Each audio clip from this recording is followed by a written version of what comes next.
Friends and colleagues, dosto, welcome to the 91st episode of INHAF's webinar series on Rethinking City. Today is the third and final installment of Annapurna Pariwar's three-episode series. As you know, the first two that Annapurna Pariwar presented, first was on microfinance and second was on micro insurance. I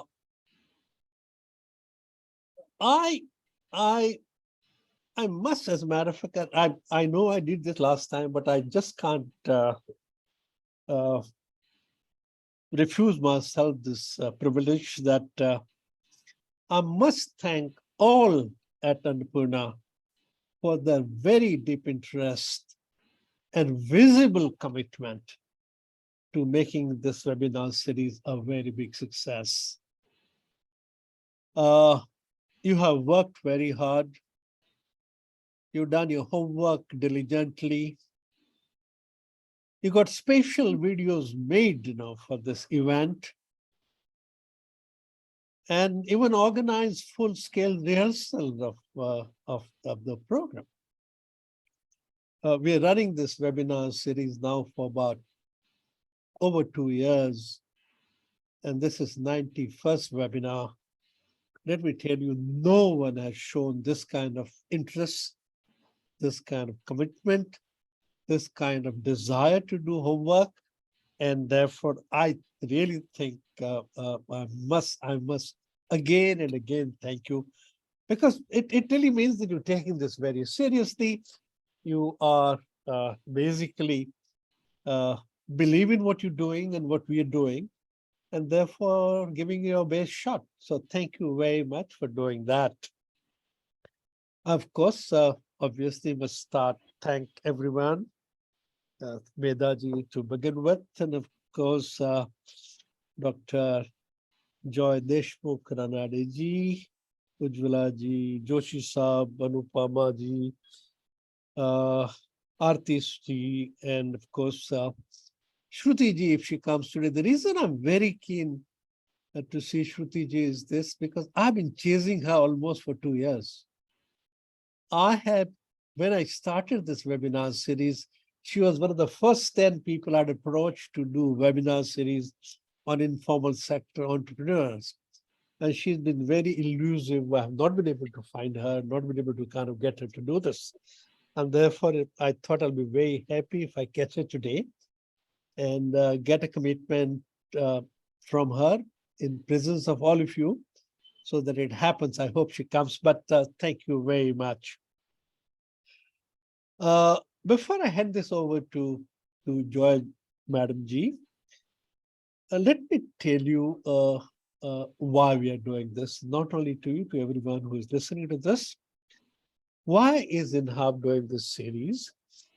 And what is it trying to achieve in the process? Now, I have been repeatedly telling, and this is the 91st webinar, and this is, therefore, I'm saying it on the 91st time, that this series, essentially, this initiative is in order to shape a societal partnership to improve our response to urban challenge. And the reason we are talking about improving our response to urban challenge is that we believe very strongly. Hey, I saw Shruti ji, how you? I just you are. I just told them that I've been trying to kind of catch you for last 2 years, and very delighted that finally you're here. I know, I know. And I'll make a commit in everyone's presence, for 2 more webinars, so that you can't escape the responsibility. We must work together in future. Thank you. Thank you. Sure. So what I was saying was this, that we've been saying that this particular webinar series is in order to forge or shape a societal partnership on meeting India's urban challenge. which also means that our understanding is that India's urban challenge is very daunting, very difficult, that Indian cities are not in pink of health. And in order to kind of get things moving, we not only have to sip better solutions, we almost require a paradigm shift in terms of how do we deal with our cities, because anything you look at, anything you put your hand on is problematic, be that governance, be that water, be that finance, be that urban sustainability, be that slums, just about anything. And our challenge is vast and difficult because we are also, I think, facing a huge number. We're talking about something like 870 million people in our cities by 2050, 30 more years. We're talking about adding 400 million more people to urban population in 30 years. And that's a huge challenge. And therefore, we thought that the government alone cannot do it, civil society alone cannot do it. You require wider societal partnership, and this particular webinar series essentially is an effort in that direction, very modest, very small effort, but certainly an effort in that direction. Now, today, all 90 odd webinars, I have talked about what is the urban challenge and talked extensively about it, give statistics saying what is the issues, what is happening, what can be done. Today, I've decided to change the course a bit. And I've decided to talk about an aspect of urban problem, that is slum problem. And the reason I want to talk about slum problem in few minutes is this, that all your 35,000 clients are in slums in Pune and slums in Mumbai. And you're doing an enormous job in terms of helping them live better, helping them cope better, helping them earn better, helping them manage their finances better. Slum is a much bigger issue, a much deeper issue.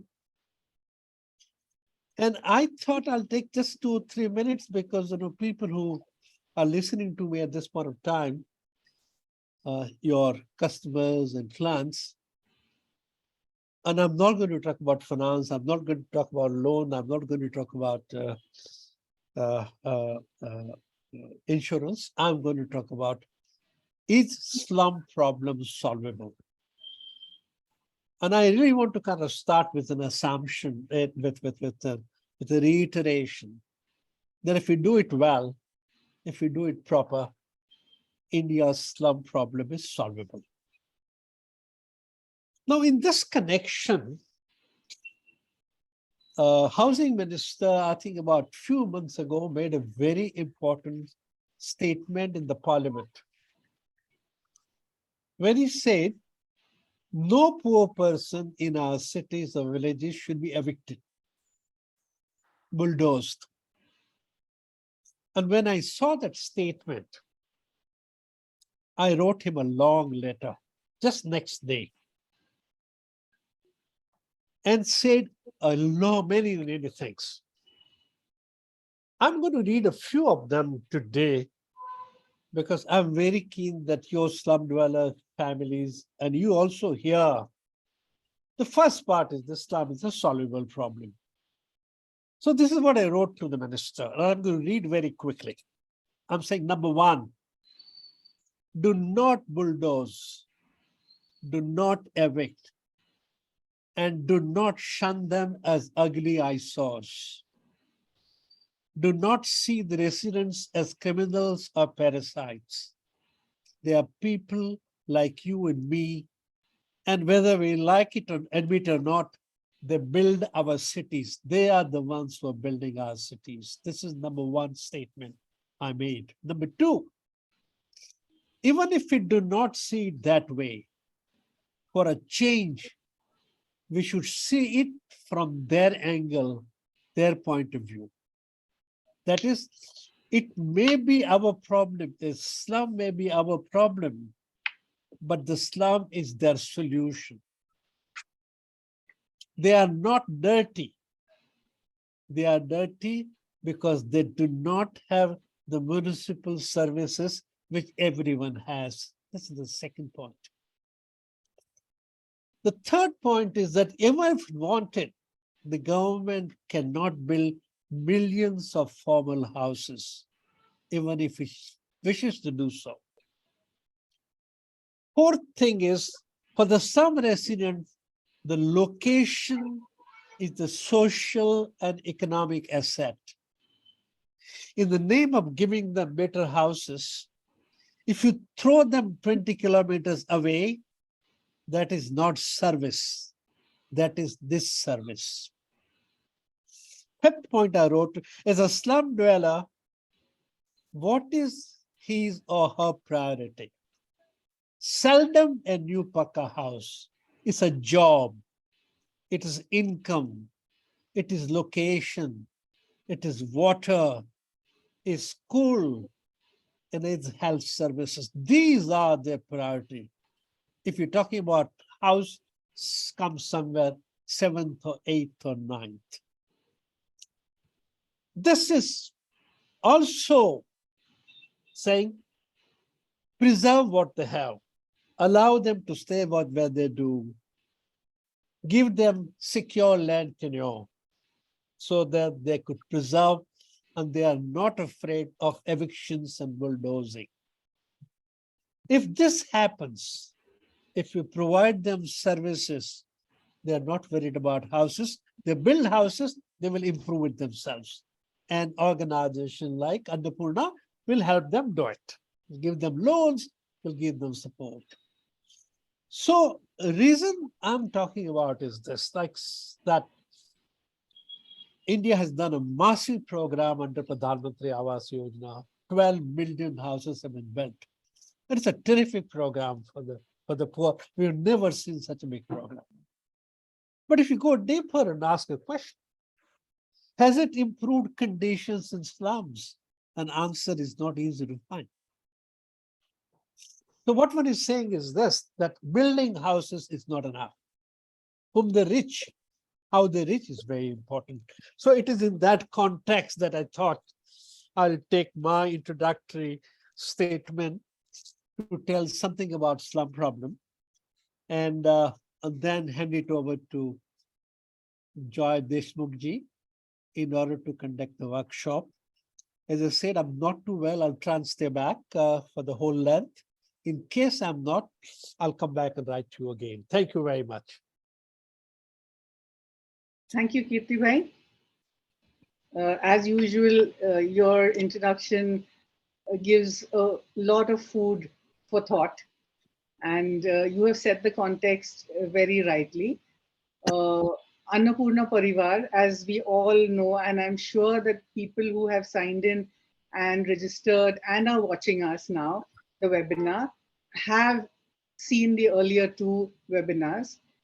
So, but even then, if there are some who were not there earlier with us, I may just back up and say Annapurna Pariwar is an organization that is dedicated to improving the lives of poor, hardworking, and extremely industrious women in slums of Mumbai and Pune. And how has the Annapurna Pariwar done it? It is through microfinance, through micro insurance, through very well thought out programs which have taken the ideas not just from the founder, Dr. Medha Samant, but also from the community themselves, from the women themselves. So this is an organization that has heard the voices of the people who needed the services and has provided them. And in these series, we have now reached the third webinar, which is about the support services that the Annapurna Pariwar provides.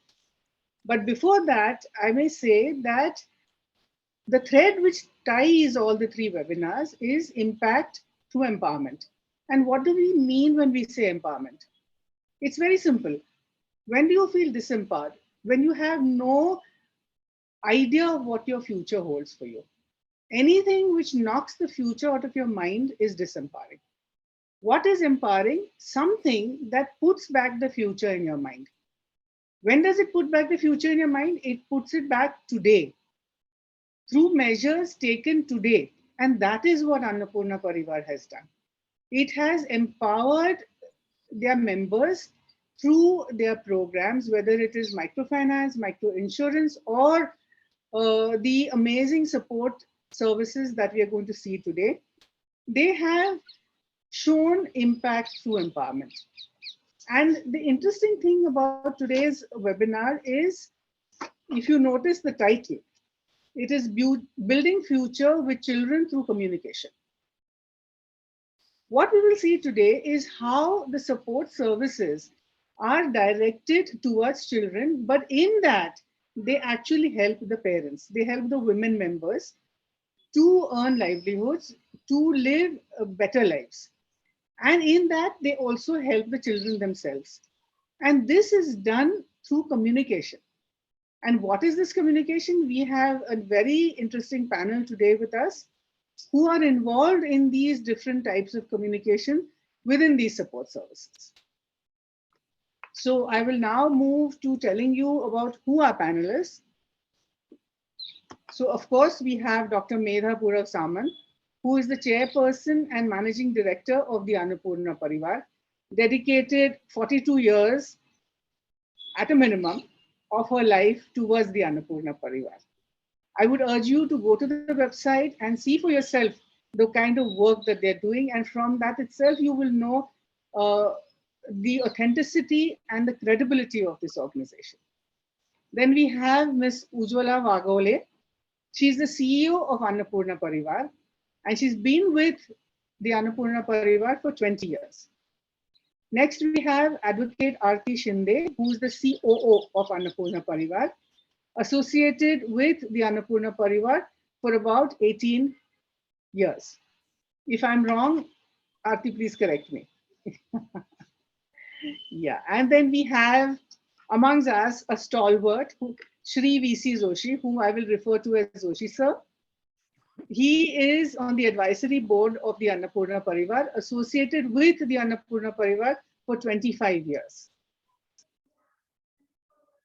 We have Professor Anupama Desai, who is a trainer at the Annapurna Pariwar for the daycare centers. And we will see the interesting work she does and how she does it and how the whole thing originated. She has a very interesting story to tell us.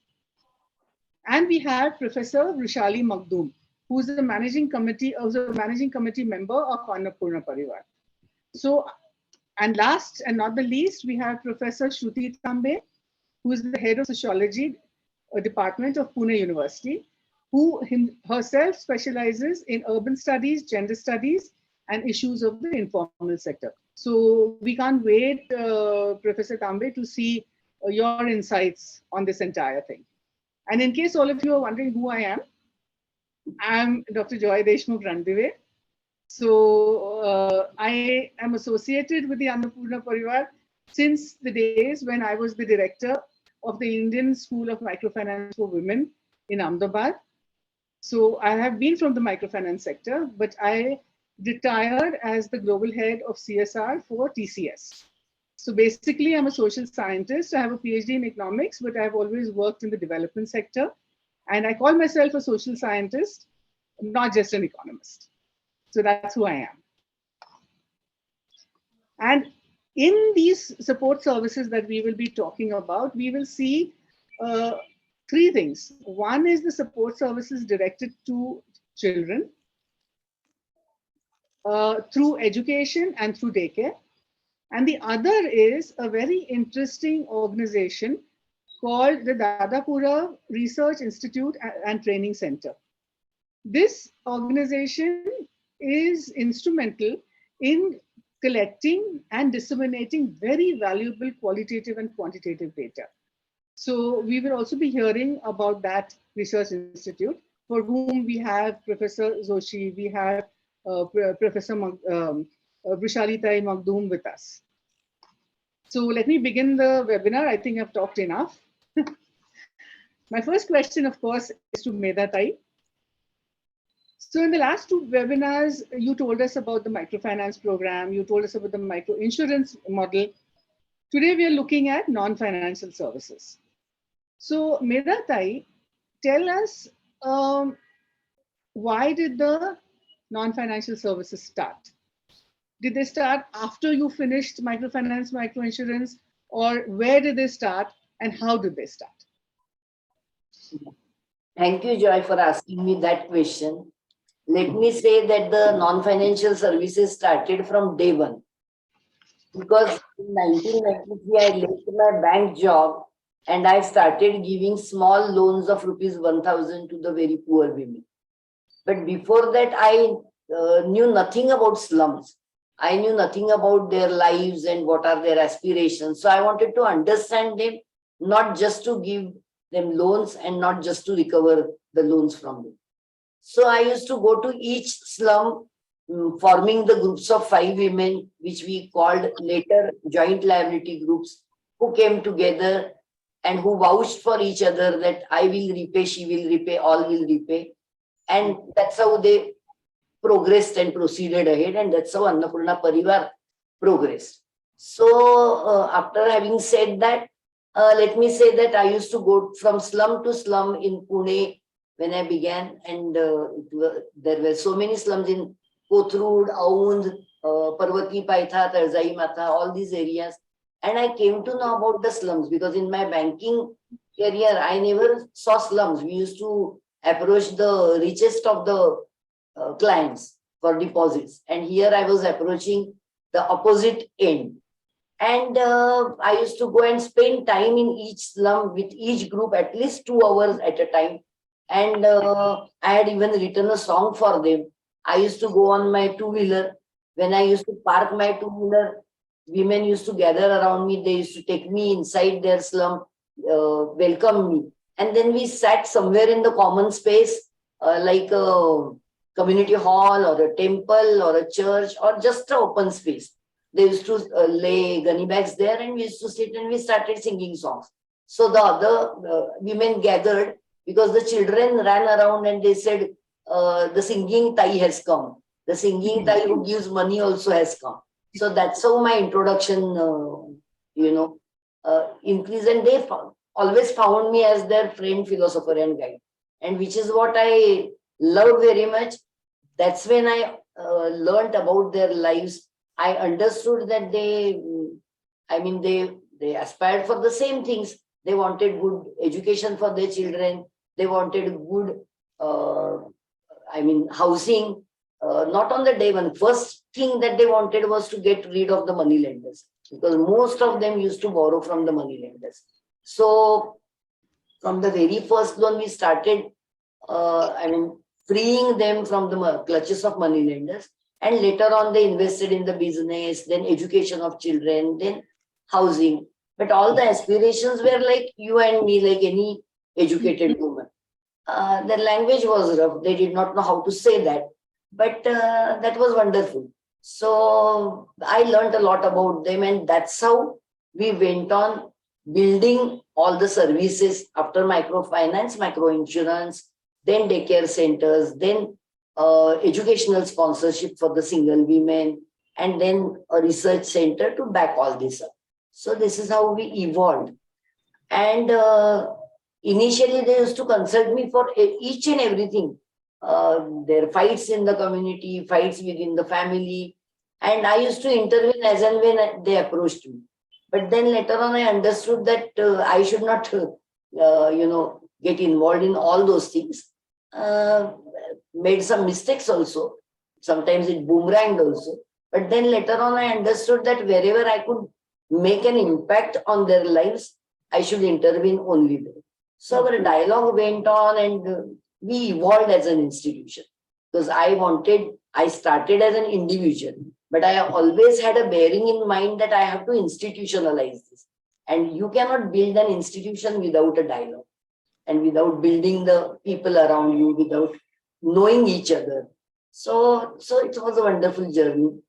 And I think at this point we can have the video about the first song that I wrote for my members. It's Salga Saye Meeting Gala. It's Yes, about please. impressing the importance of the meeting upon them. Richa, can we have that?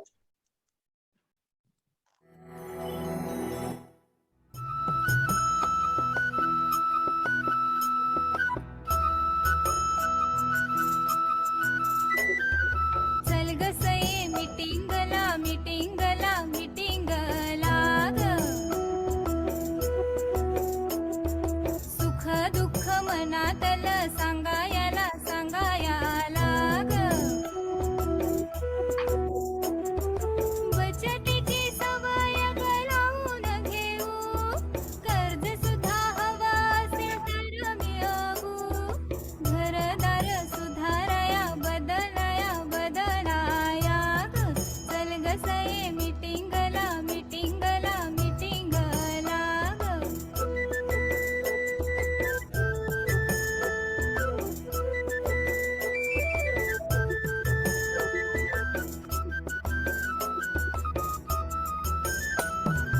राबतो ग जलम भरी आपण सारा संपतो ग मुकेपणी आपण सारा मनातल थोडं मग ठेवायला ठेवायला ग चल ग सये मीटिंगला मीटिंगला मीटिंगला ग जरा थोडा वेळ काढू बोलू सवरू बचत आरडी आधार पूर्ण समजून घेऊ विकासाची आस आता धरायला धरायला ग चल ग सये मीटिंगला मीटिंगला मीटिंगला ग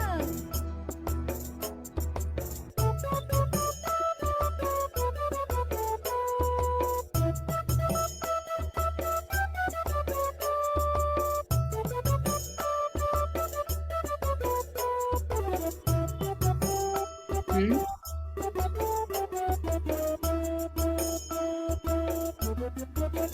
भांडवल जवळ दे अन्नपूर्णा म्हातारपणाची ग काठी आधार पूर्णा थेंब थेंब पुंजीमध्ये साठवाया साठवाया ग चल ग सये मीटिंगला मीटिंगला मीटिंगला ग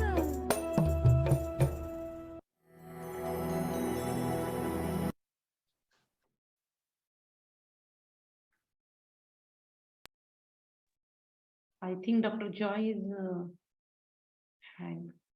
internet connection is Yeah, I think she'll be joining. But the song really spells out the motive of the organizers and the community mobilizers by using a very popular folk song tune that is sung very commonly in Maharashtra in day-to-day lives by very common women, like those who live in slums of Pune, Mumbai, and so on. So I really appreciate, Medha Tai, the way the song is really composed in terms of the words, but also the choice of the tune, which the women can easily identify with and can really understand what the message is going all about. Let's wait for Joy and then we'll move, I guess. Yeah, thank you, Shruti, for saying that. That was exactly the motive by choosing the very popular tune Salga Saye Varurala. And it was very close to the hearts of the women. Even recently, I met some of my old members and they said, I was just going through the video. I said, do you remember? She started singing. She said, Tai, how many times we have sung this? And it's a lovely song. Please send me the video. So, I think because touching the chords of people's mind is very important when you're talking about the development sector. It's not a dry sector. So I'm really happy that Medha Tai, you have very creatively tried to touch the minds of people. Yeah, I think Joy has joined us again. Joy, we miss you. Are you back really? I'm back. I got such a shock, there was a glitch. The whole thing just vanished. Let's see the tension on your face, but relax now. We can. Oh, okay. Yeah, I'm so sorry. Yeah. So,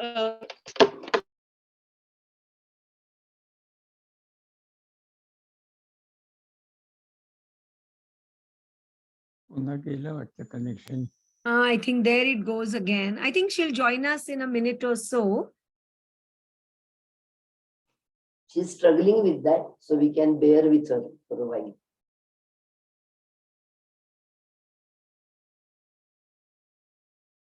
I think I can move on to the next one because since we have rehearsed and we know what she's going to ask, her next question is going to be about our community meetings. See, we have I would like to say to all the viewers and whoever watches this later, Annapurna Pariwar has a federal structure. There is a group of 5 at the ground level in the slum, those women who come together. Then there is a cluster community. So there are community meetings. Then there are community representatives who are elected by the members, community representatives meeting. And then there is an annual general meeting where all the members come. So this structure has evolved. It was not there on the day one before 30 years ago. So I would like to say about our community meetings, which we started later.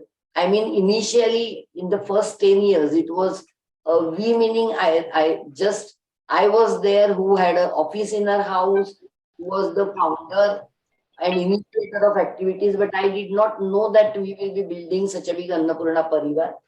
And I used to go in the slums, used to understand from the members their issues and problems. Sorry, Joy, because you were struggling. Yeah, no, not at all, not at all. There's some technical, but now I think we are back on track.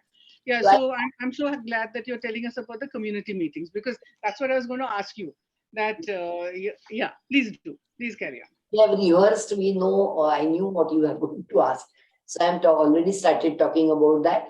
And so the community meetings, how it started, I used to go to each group, I told already, for the recovery meetings. And I used to understand about their lives and about the slum. So each of the slum in Pune has a different composition.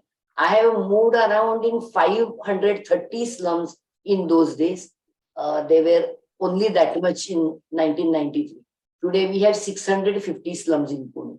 And then later on, when I started working in Mumbai, I think we have initially seen with Ujwala, of course, after 10 years when she joined, we started working in Mumbai, and I took her to all slums because I am a basic Mumbai. So I knew all the areas, and in Mumbai we have at least 2,000 slums, and we are already working in 1,000 slums.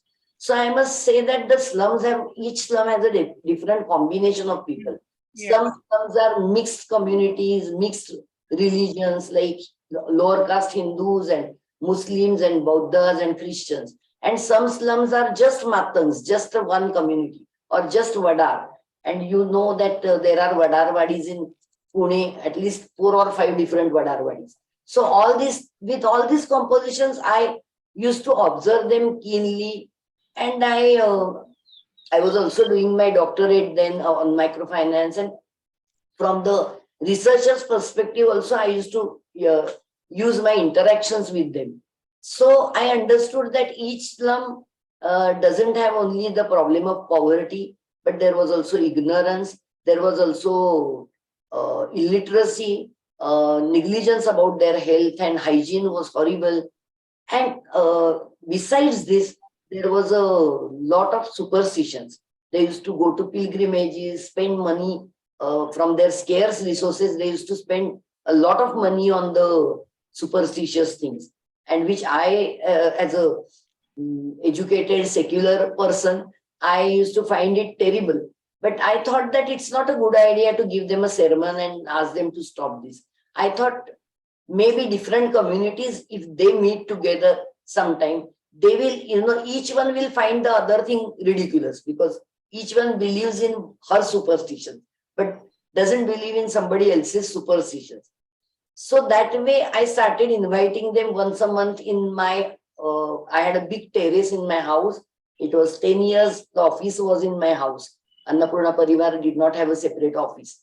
But thankfully, I had a big terrace. So about 150 women used to get accommodated very easily.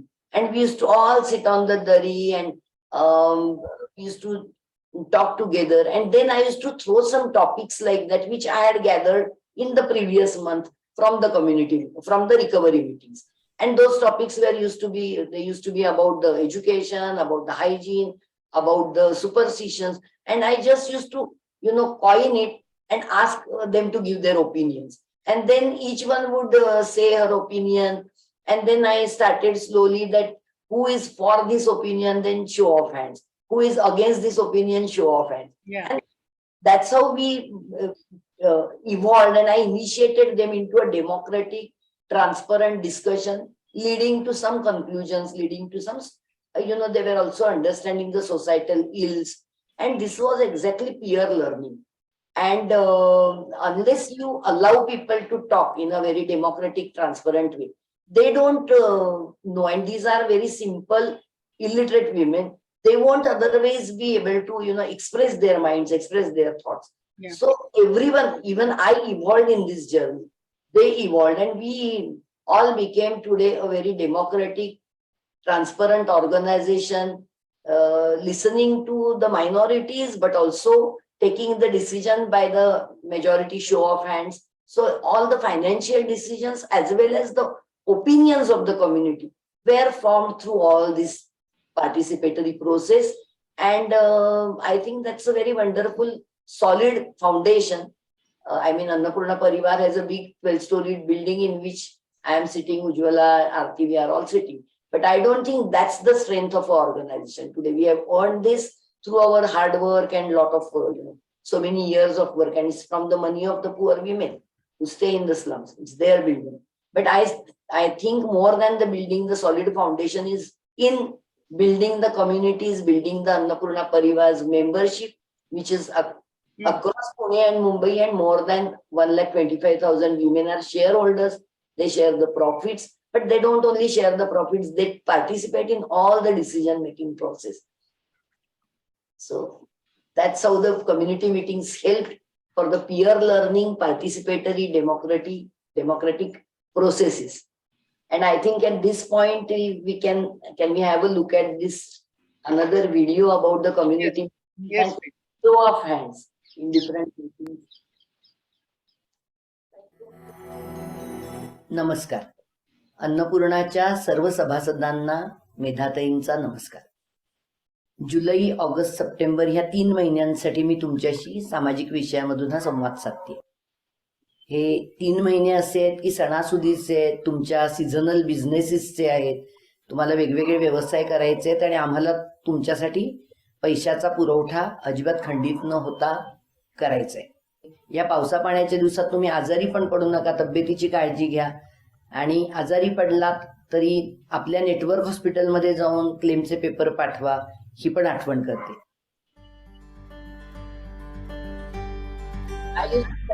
सामाजिक विषय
स्वास्थ्यपूर्ण आली तरी सभासदांच्या संसारी, कुणी नसावे आजारी, रोगराई दूर सारी.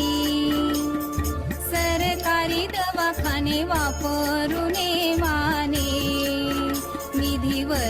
प्राण नको दावा घेऊ 100%. डॉक्टर आपले आहेत तत्पर सल्ला देती एका फोनवर हॉस्पिटलची निवड.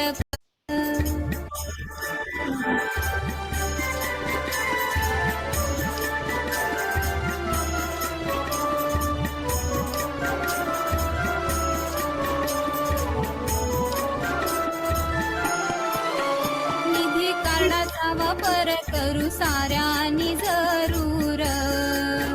दवाखाने संपर्कातील सूट बिलात देतील. येता गटात बिमारी मदतीला धावू चारी. एकजूट जरुरीची दाव्यासाठी गटाची.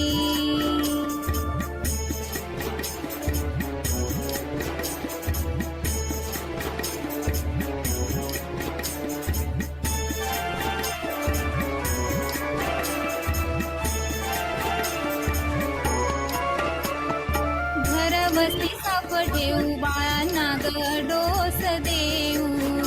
घरातील प्रत्येकाला स्वास्थ्य पूर्ण फोटोत घेऊ. घरातील प्रत्येकाला स्वास्थ्य पूर्ण फोटोत घेऊ. घरातील प्रत्येकाला स्वास्थ्य पूर्ण फोटोत घेऊ.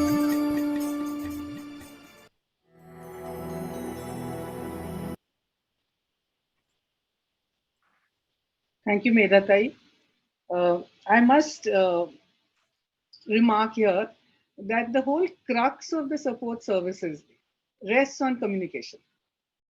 It's a very evolved co-creation of communication. So it is the voices from the field that resulted in the support services, and it is the communication from your end which reaches them. So it's a very beautiful example of this kind of two-way communication, which is your support services. I'll now move to Ujwala Tai.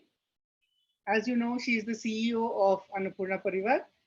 So Ujwala Tai, apart from your other million jobs that you have to do because you're the CEO, I know that you do a lot in financial literacy and in health education for your members. Yes. So could you explain that to us about how it is part of these support services? Yes. First of all, good evening all, and thank you, Dr. Joy.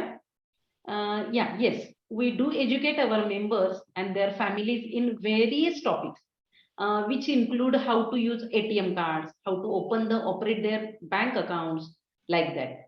Our financial literacy training start with teaching the members how to sign. We teach them how to procure ration cards, Aadhaar cards, PAN cards when their businesses grows.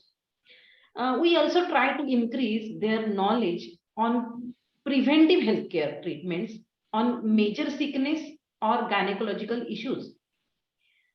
Most of our members are ignorant about health. Most women neglect their health and go to a local doctors for taking salines for weakness. We have created a short film for educating them against taking saline. 10 years ago, we used different educational material like pictures, flashcards, reading out books and articles to them in our community meetings, claim meetings, and community representative meetings. But during last 5 to 6 years, and especially during COVID, we started using short films and videos which we produced in-house. Mostly the content is given by Medha Tai. We all discussed it. Myself, CEO Aarti Tai, all 6 deputy managers, medical officers, Sarika, our finance coordinator, and Rucha, our communication manager. Then Rucha shoots, edits, and make the film, and videos are ready. So let's look a short video explaining financial literacy and client health education. So Rucha, can you?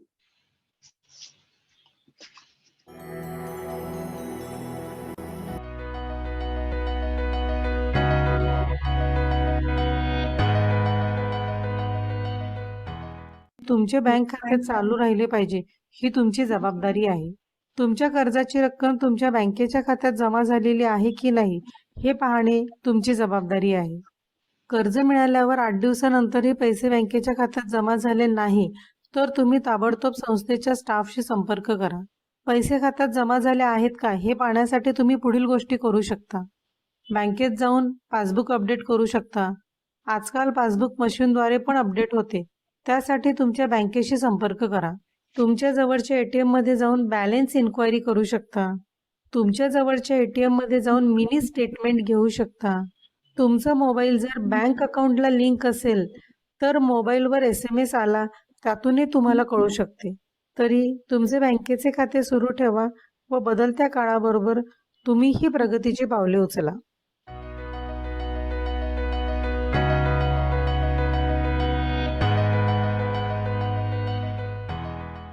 इंग्रजी भाषेमध्ये मिठाला salt म्हणतात आणि मिठाच्या पाण्याला saline असं म्हणतात. आणि saline म्हणजे दुसरं तिसरं काहीही नसतं, निर्जंतुक मिठाचं पाणी असतं. आता आपण या चित्रामध्ये असं बघतोय की पेशंटला सलाईनची बाटली लावलेली आहे आणि ती कशासाठी लावलेली आहे तर ते खाली आपल्याला 3 चित्रामध्ये बघायला मिळते. खरोखर तिची गरज केव्हा असते तेव्हा सतत उलट्या होतात, पेशंटला पाणी पिताच येत नाही, तेव्हा सलाईनची गरज असते. दुसरं म्हणजे पेशंट बेशुद्ध पडला तर सलाईन अर्थातच त्याला द्यायला पाहिजे. तिसरी गोष्ट म्हणजे कधी कधी आपल्याला एखादं औषध थेंब थेंब थेंब सारखं आपल्याला त्या माणसाला द्यावायचं असतं. उदाहरणार्थ एखाद्या बाळंतिणीला जर कळा नीट येत नसतील तर कळा नीट यावा म्हणून सलाईनची बाटलीमध्ये ते औषध घालतात आणि ते थेंब थेंब पेशंटला दिलं जातं.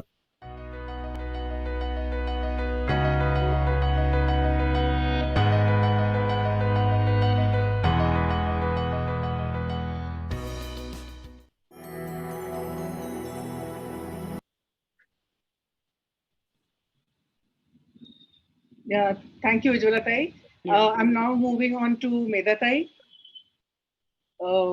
We saw the communication that Ujwala Tai has shown us, but Medha Tai, now I would like to ask you about 2 very elaborate programs of Annapurna Pariwar. One is called Vatsalyapurna, which is a chain of daycare centers. The other is called Vidyapurna, which is child sponsorship for education, through which you have reached 1,000 children. So first, may I ask you to tell us about Vidyapurna? What is it? How did you start it? From the year 1993 to at least 2003, first 10 years, mostly I was the only person going to communities. There was no office.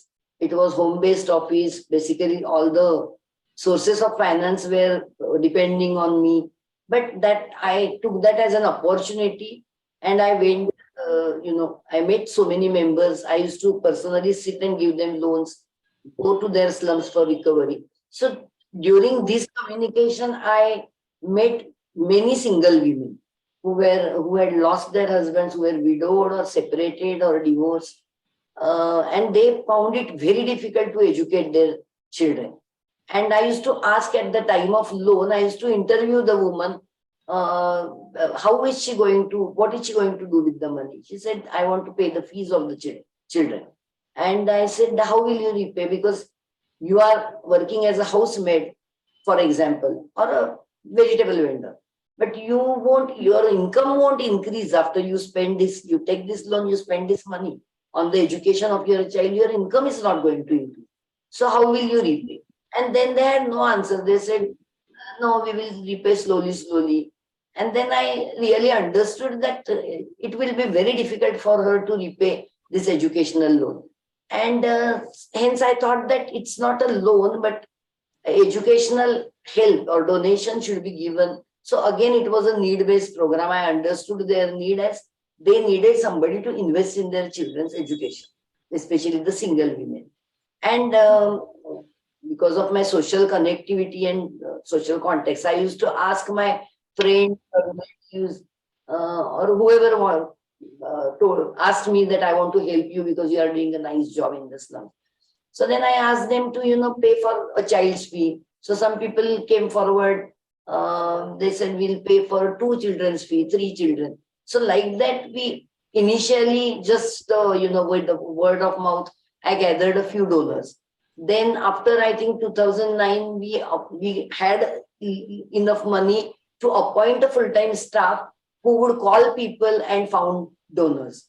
Then we found also through our some students from MSW or management background, they used to come for placement to study Annapurna model. I gave them assignments to go approach some corporates, and then that's how we got some corporate donors.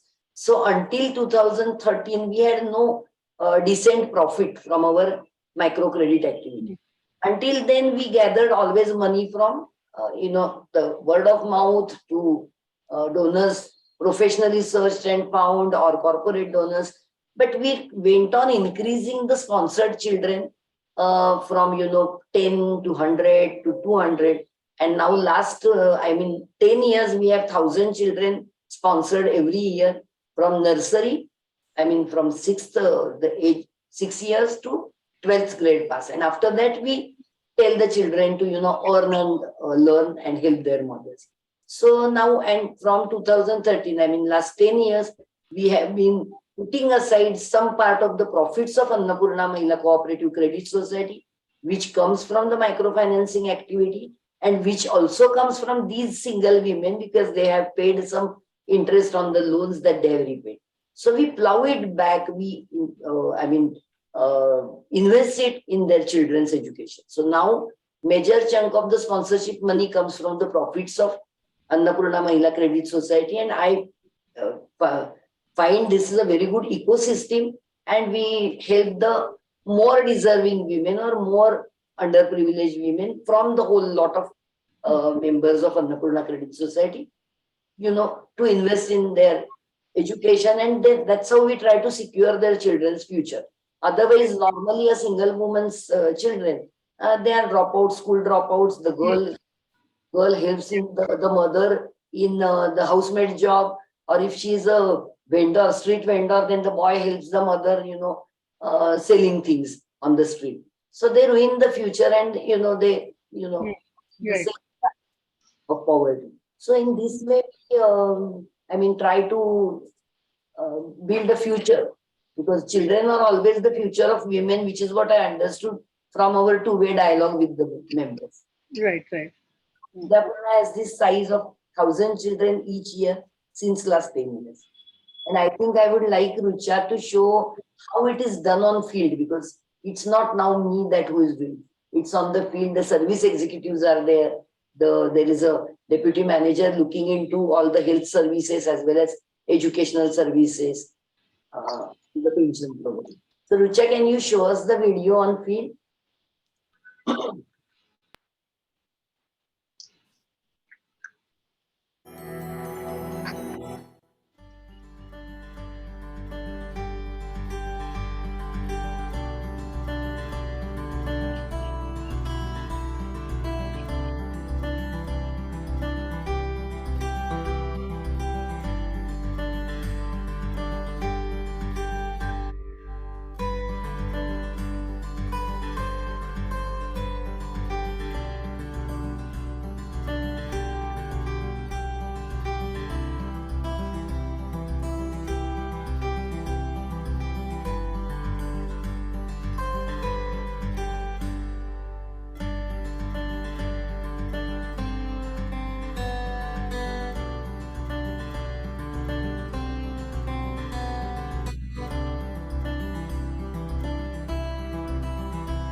नमस्ते, मेरा नाम शाइना शेख है। मेरी life में मेरे husband ने मुझे छोड़ के 3 साल हो गए, मेरे पापा एक्सपायर हो गए, तो कर पाती, जैसे जॉब नहीं करती वो, और मैं अकेली घर में कमाने वाली हूँ। मेरे 2 बच्चे हैं।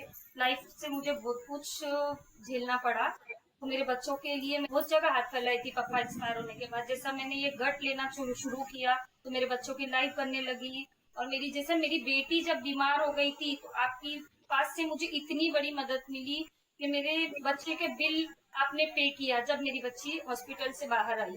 मेरे बच्चा आपकी वजह से पढ़ रहा, जैसे मुझे अभी मदद आपसे मिल रही है तो उसकी किताबें जो मैं ले सकती, और आने वाला देश का भविष्य अच्छा होगा शायद मेरे बच्चे पढ़ने से, और सभी महिलाओं के बच्चे पढ़ने से हमारे देश की तरक्की होगी। सिंगल मदरों को बहुत बहुत ज्यादा स्ट्रगल करना पड़ता है, तो इसीलिए आपका बहुत बहुत धन्यवाद, आपने हमारे लिए इतना किया। नमस्ते, माझं नाव अपर्णा भोसले. मला गेली 3 वर्ष झालं आपल्या अन्नपूर्णा संस्थेमधनं विद्यापूर्ण प्रकल्पातनं माझ्या मुलीसाठी शिष्यवृत्ती मिळत आहे.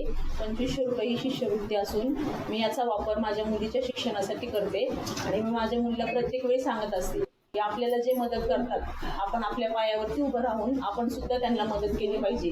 तू जर शिकलीस तर तू उद्या मोठी झाल्यानंतर ना तू सुद्धा एक कोणतरी अशी व्यक्ती दत्तक घ्यायची मुलगी आणि तिचं शिक्षण तू पूर्ण करायचं. धन्यवाद अन्नपूर्णा संस्था.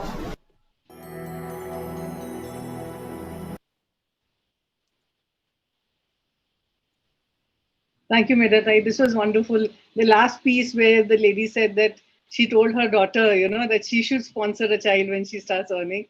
And that was such a positive, further, continuation of the thread that you have started.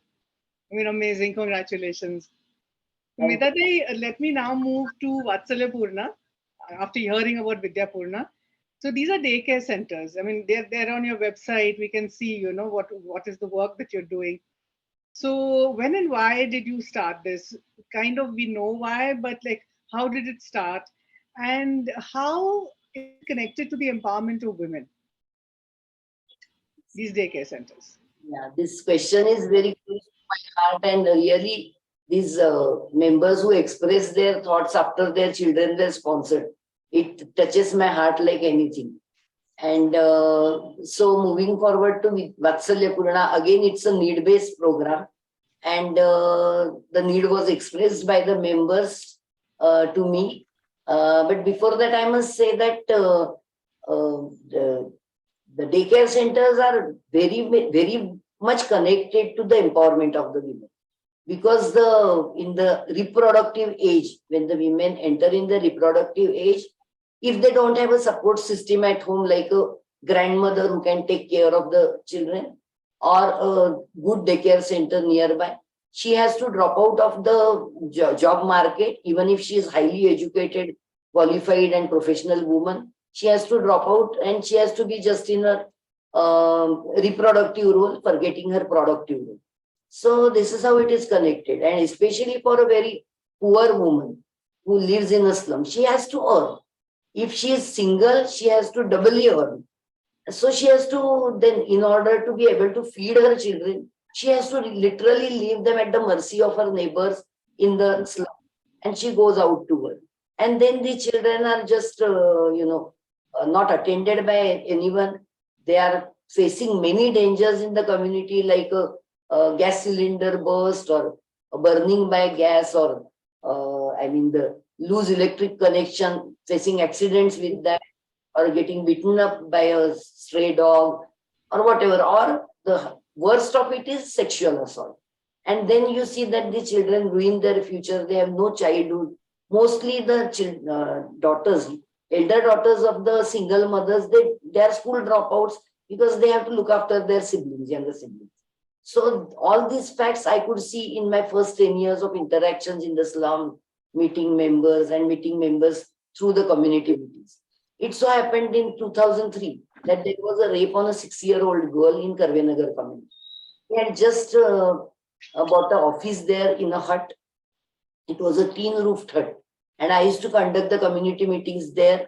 And the members around were so much concerned and shaken by this incidence of rape on a 6-year-old girl. And they wanted to do something. They wanted some solution. And I was reading in the papers and I could read that the boys who did it, they were from the same slum. They were sent to a juvenile, this school. And all that tamasha I was thinking, but I thought that there should be a positive solution here. So then I asked the community, if we start a daycare center here, will you pay for that? Then I sent again my favorite children, the young students who came for placements from Karve Institute of Social Service or some other places. I sent them with a questionnaire into the Karvenagar slum and they gathered some data. And then they said, many members are interested. So then next question in the questionnaire was how much fee. So they were ready to pay. They could afford only 25 rupees per month for 8 hours of childcare for all the month. So that was ridiculously low. Then, but I thought that this is not their felt need. We have to generate this need in order to keep their children safe and give them some good educational inputs and good sanskar, what we say in Marathi. In order to be able to do that, we have to nurture this, need. And so I said, okay, let's start. Then initially I wrote projects and took grants from Times of India Foundation, then Interaid for some time, then Thermax for some time, many places. And I used to beg, borrow, not only steal. But then we started the first daycare center. And then soon the women from the other communities who came for the community meetings in the Karvenagar office, they saw the daycare center. They said, why not in our slum? Why not in our basti? So we went on adding, and by the year 2007, we started the first one in 2003. By the year 2007, we had already 5 daycare centers. All were paying very low, 25 rupees per month, 30 rupees. If we ask for 50 rupees per month per child for full month's daycare, they used to make a hue and cry. Oh no, we can't afford and all. But today, I must say, then we registered a service cooperative society called Vatsalyapurna Cooperative. I always believe in cooperatives, and I think it's a very wonderful model. People, come together, the needy people come together and they take their decisions in their own hands. So we registered a Vatsalyapurna Cooperative, and then we went on adding few more daycare centers. But before that, we approached Professor Anupama, who was working then in the SNDT Home Science, and she had a lab school there. So since I knew that, we approached her and we said, why don't you train our women? Because our daycare center conductors, runners are slum women, simple slum women from the same community. And 30 women from the same community can keep the children in a daycare center and go out to work. So I saw from that day a dream that wherever there is a slum, there should be a daycare center. And it's a nice business for the home-based business for the woman. So with having all those dreams in mind, but it wasn't a great response from the community from the money perspective. But today I'm glad to see, when I look back after, now it's 20 years from 2003 to 2023. We had 20 daycare centers before COVID. Now we have 10 daycare centers, 300 children from 1 to 6 age group. But they are ready to pay now 900 rupees per month. And that's a good sum. And we can sustain the daycare centers. Our daycare center runners are very well trained, and thanks to Professor Anupama and her team, they know all the child psychology, child care, and they are professional workers. So I think at this point of time, we must look at the video again, because I love to see the pictures on the actual slum and actual what is happening. Because me talking here makes no sense if you don't see what is happening actually in the slum. So I'll request Rucha to show the video of activities in the daycare centers.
There was so much happiness in that video. So now I will now go to Professor Anupama Desai, because that is the next link to understand what we saw just now. So we saw the daycare center, as you said, from the field, but Professor Desai, yeah, she's there, right. So could you tell us, how did this training journey begin? How did it evolve? And how did you address training semi-literate women who maybe had an innate sense in childcare, but how did you make them skilled professionals? Okay, thank you, Joy, and thank you, Medha Tai. Because this was very interesting journey, and still it is continuing. See, basically, all these workers, Anganwadi workers, they were working in the they were working in a daycare center.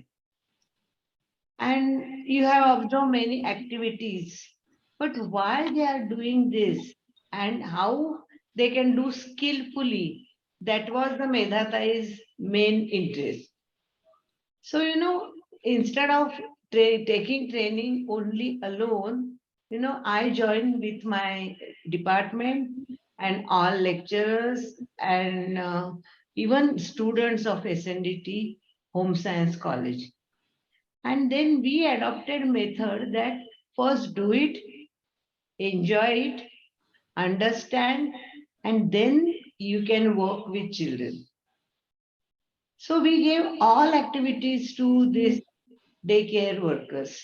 Even painting, pasting, dancing, then telling story and everything. So they did it first. They understood the joy of each and every activity and importance of each and every activity. Previously also they used to give them drawing, painting, everything. But there are different stages. So what we did, we just showed them skills. Different skills, importance. So first we have decided what we want to tell them, and then pedagogy, and then learning output.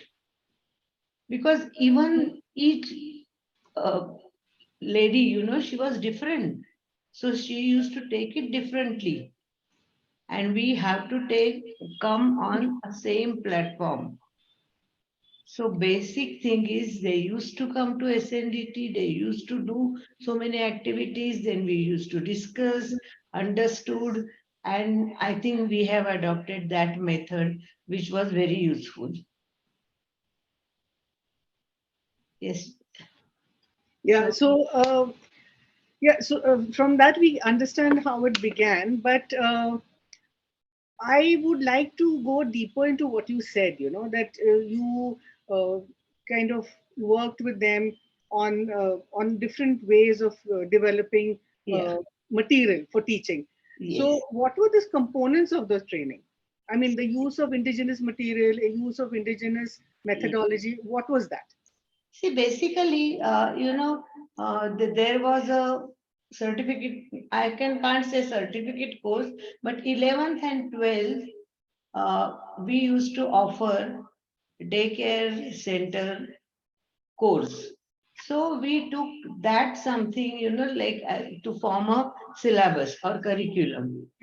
But basic thing was, these girls, they never had anything in their hand, like so many toys and material and these things. So that was always excuse. What to do? So for simple thing, music.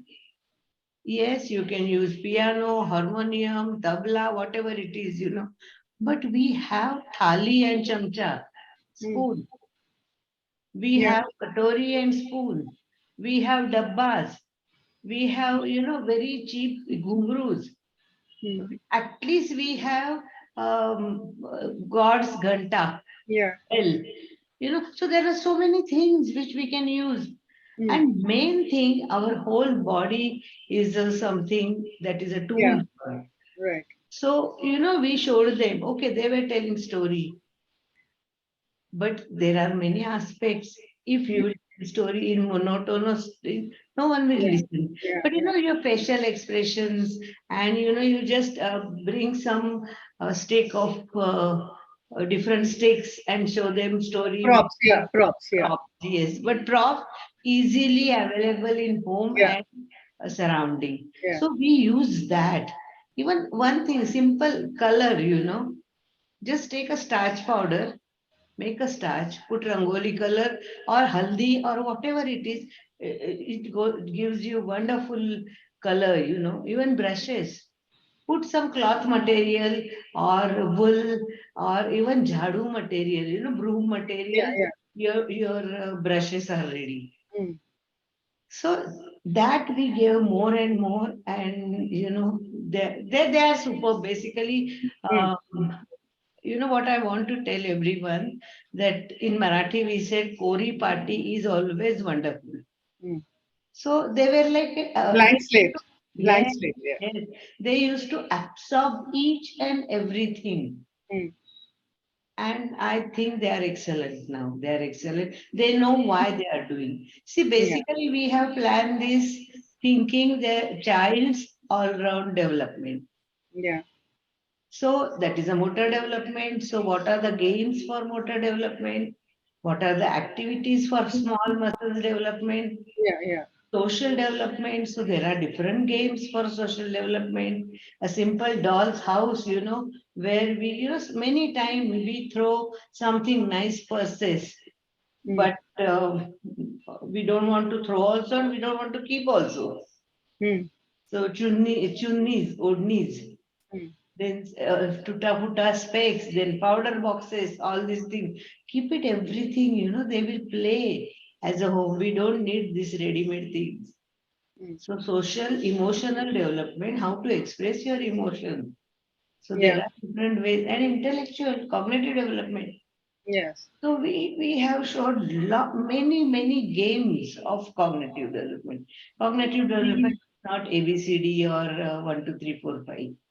So there are Yeah. many different aspects. So we actually now these girls, they know aspects of cognitive development, and Mm. they plan their own uh, games. They can prepare their own stories. Mm. So they are equipped now. We are Right. not giving some package and they are delivering. Yeah. Yeah. We are showing them the way, so they are Yeah. equipped now. So that way we form syllabus and we are fulfilling that. Yeah. So this cognitive development that you talked about, that's very interesting. So you do you have processes or parameters to measure learning outcomes? I mean, both for the caregivers and for the children. Yes, that is there. And another thing, from that short film, I want to tell you, must have observed, we celebrate everything.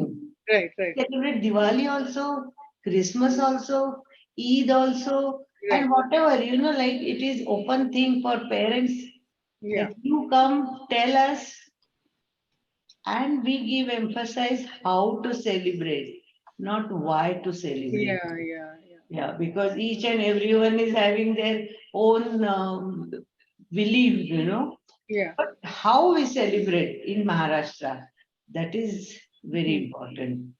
And then, okay, if we are really doing so much for them and they are also really taking everything, definitely we have some parameters. See, another thing we want to understand that these children are better than other children, when they go to school, they are equipped. But this is not school Right. because we have to give individualized attention. Attention. Each and Mm. every child is different, age wise, then background wise, and like some are from single mother, some are from, uh, Mm. you know. So we have to remember this is not a school. Right. This is a daycare center where child will come and use his maximum potential. Mm. Mm. So, we individually only we have to assess them that yes, this child was, he used to just sit in the corner, but now he's coming and playing. about his development, emotional development. He started talking with others. So, we have to list out, and we already listed out that this child needs this and he achieved this. Right. And about teachers, though, we always have discussions. We ask them by name that, okay, you tell me. Suppose if we'll have storytelling session, next time we say, we are going to ask you to tell one story. Yeah. Or if we are giving some cognitive games, we said, okay, these are the 5 games we have introduced. Now you come with your own games. So that way, orally also we take.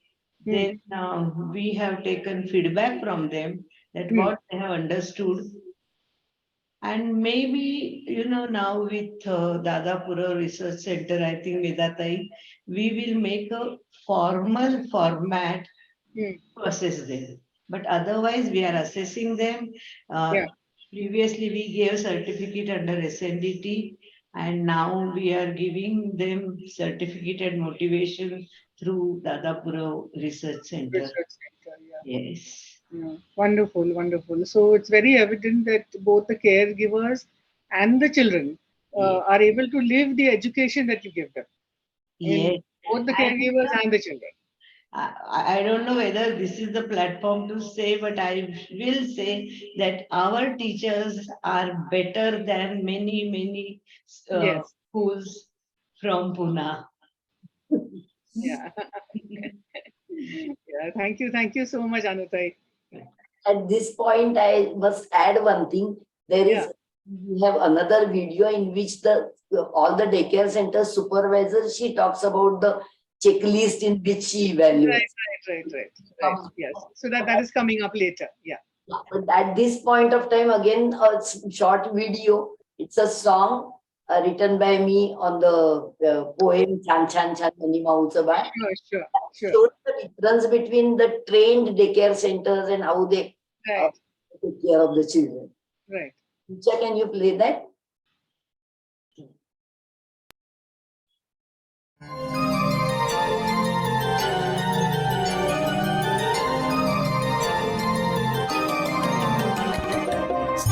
छान छान वाचलं पुस्तकाची पाना घरे किती बघा छान छान छान छान वाचलं पूर्णाची पाना घरे किती बघा छान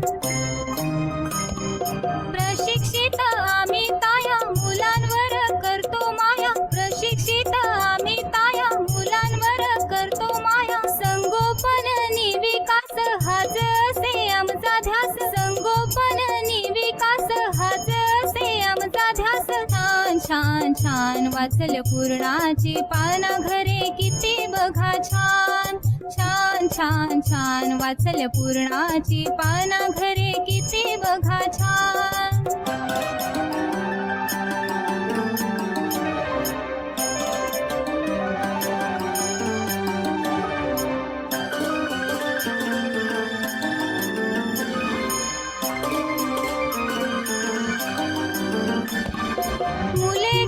गोष्टी शिकते खाती पिती वेळेवरती मुले गाणी गोष्टी शिकते खाती पिती वेळेवरती स्वच्छतेची शिकती महती झोपही थोडी दुपारी घेती स्वच्छतेची शिकती महती झोपही थोडी दुपारी घेती छान छान छान वाचलं पूर्णाची पाना घरे किती बघा छान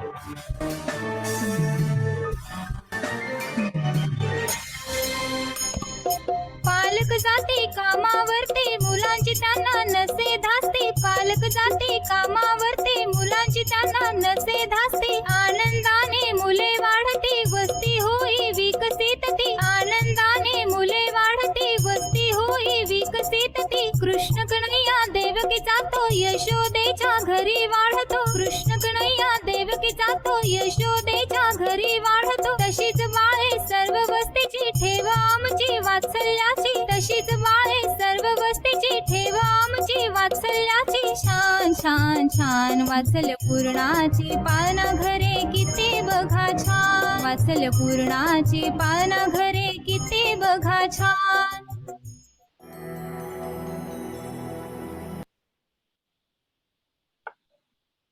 Wonderful. Thank you, Medha Samant, for showing us that. I really I love the tune also of the song. Popular. Yes, exactly. It's very relatable, right? So may I now move on to Advocate Aarti Shinde, who, as we know, is the COO. She has something very interesting to tell us.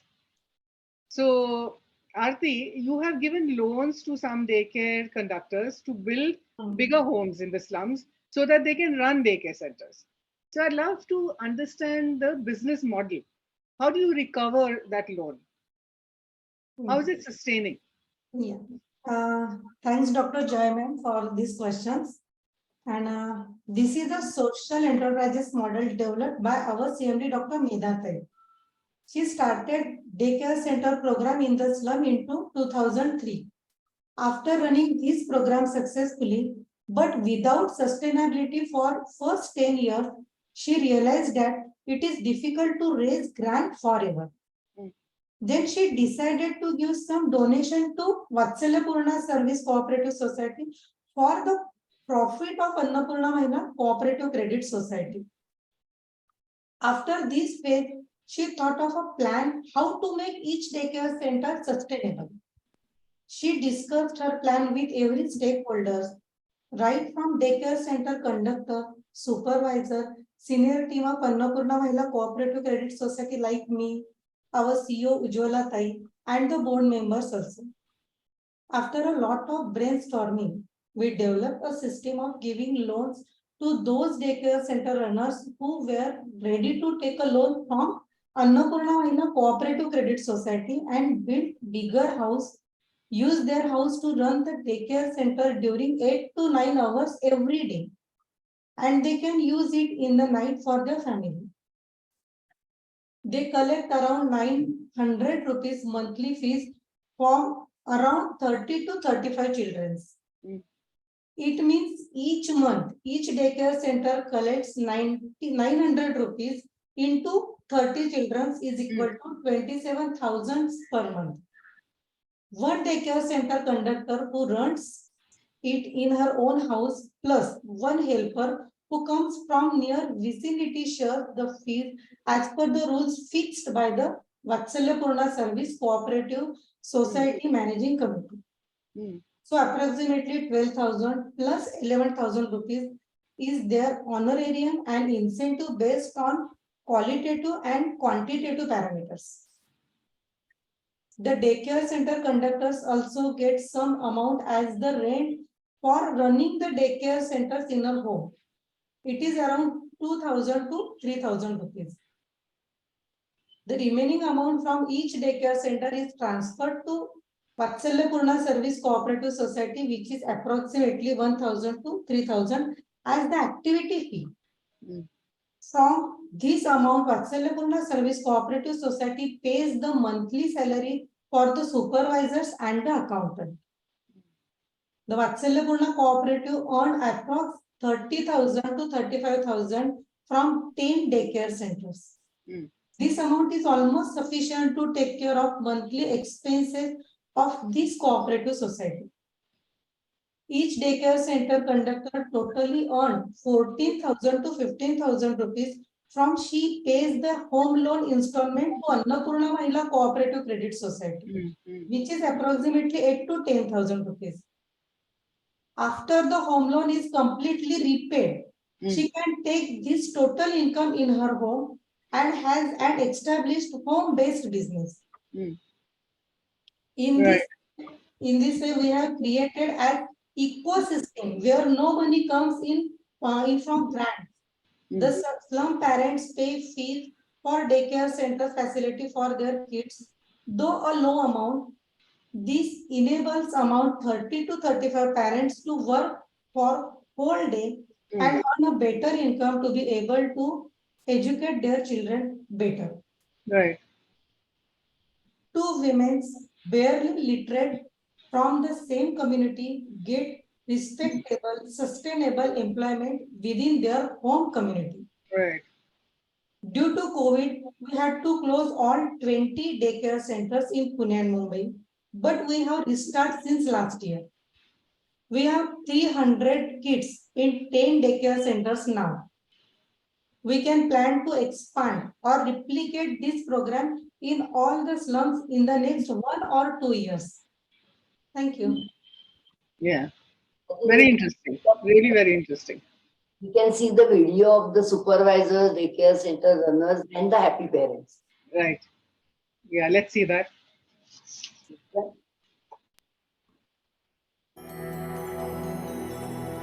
नमस्कार, मी सुजाता गुंडा. गेली 13 वर्ष पाळण्यात supervisor म्हणून काम करते. या 5 वर्षापासून मी अन्नपूर्णा कोऑपरेटिव्ह संस्थेची खजिनदार म्हणून काम करते. मी दिवसभर पाळणाघराच्या कायांना सीसीटीव्हीच्या माध्यमातून ऍक्टिव्हिटी आमच्या टाइम टेबल प्रमाणे होतात की नाही हे मॉनिटरिंग करते. मी महिन्यातून 3 वेळा प्रत्येक पाळणाघराची व्हिजिट करून प्रत्यक्ष पालक, संचालिका व मुलं यांची गाठ घेते. हे नीट चालले आहे की नाही हे बघणे माझे काम आहे. वर्षातून 2 वेळा पाळणाघरात पालक सभा घेतली जाते. या पालक सभेला संचालिका ताई, मदतनीस व पालक आणि मी स्वतः असे सर्वजण बसतो. संचालिका, मदतनीस ताई व पालक हे अन्नपूर्णा कोऑपरेटिव्ह संस्थेचे शेअर होल्डर आहेत. आम्ही पालकांना विश्वासात घेऊन फी वाढ करायची असेल तर त्यांच्याशी चर्चा करून फी वाढ केली जाते. आणि पालक सभेमध्ये पाळणाघरात घेतल्या जाणाऱ्या वेगवेगळ्या ऍक्टिव्हिटी दाखवतो. तसेच विविध उपक्रम केले जातात हे पालकांना सांगतो. माझे नाव मीना वाघ. मी 10 वर्षापासून काम करत आहे पाळणाघरामध्ये. आता हे 11वे वर्ष चालू आहे माझे. अन्नपूर्णाने मला खूप विश्वास ठेवून 8 मार्च 2016 मध्ये 6.5 लाखाचे कर्ज दिले. अन्नपूर्णाचे जे पहिले पाळणाघर होते ते रेंटच्या रूम मध्ये होते. पण मी ताईंना सांगितले की ताई, तुम्ही जिथे तुम्ही रेंट देतात तर ते रेंट न देता तुम्ही मला घर घेण्यासाठी कर्ज द्या, म्हणजे मी माझ्या घरातच पाळणाघर चालवेल, म्हणजे एका जागेवरच आपलं पाळणाघर राहील. अन्नपूर्णामुळे माझे आज 2 मजली घर झाले. खाली पाळणाघर चालते, वर मी राहते.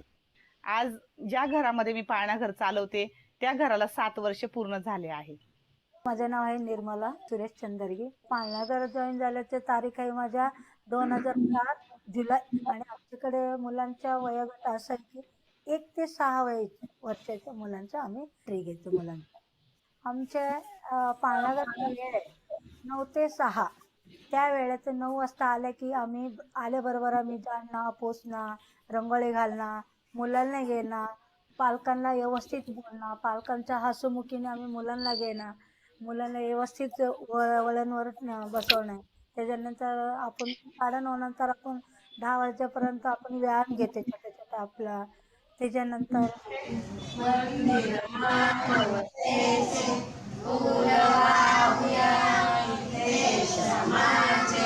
प्रार्थना घेते. प्रार्थनेनंतर गाणी, आम्ही गाणी, गोष्टी. आणि त्याच्यानंतर दर 45 मिनिटाला पोरांना पाणी करते आम्ही. पाणीला रांगीत सोडते आम्ही पोरांना. मला आपल्या ऍक्टिव्हिटी 10 नंतर सुरू झालेल्या 11:30 पर्यंत करते आम्ही. 11:30 ते 12:30 पर्यंत आपण जेवण देते मुलांना.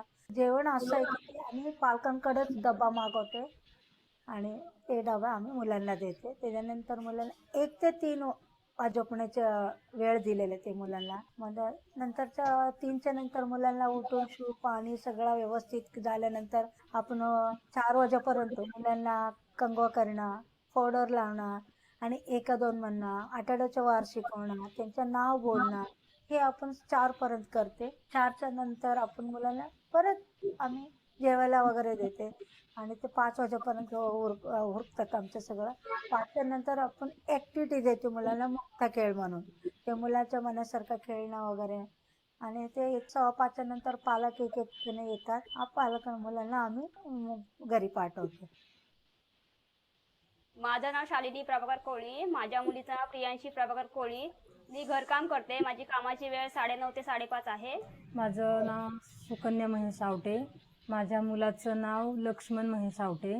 मी या पाळणाघराला 2011 पासून ओळखते आणि माझे 4 मुलं आहेत. 3 मुली इथं झाल्या म्हणजे माझ्या सोडून. त्यांचा अनुभव मला खूप छान आला आणि परत मी माझ्या चौथ्या मुलालाही 1.5 वर्ष झालं आता सोडते. मी स्नेहा अमित राजे, माझ्या मुलीचं नाव आरोही अमित राजे. माझी मुलगी आजवर खूप आजारी पडायची. जेव्हा मी पाळणाघरात सोडले तेव्हा तिला इम्युनिटी तिच्यामध्ये रोगप्रतिकार पण शक्ती आलेली आणि ती आता व्यवस्थित खाती पण खूप चांगलं.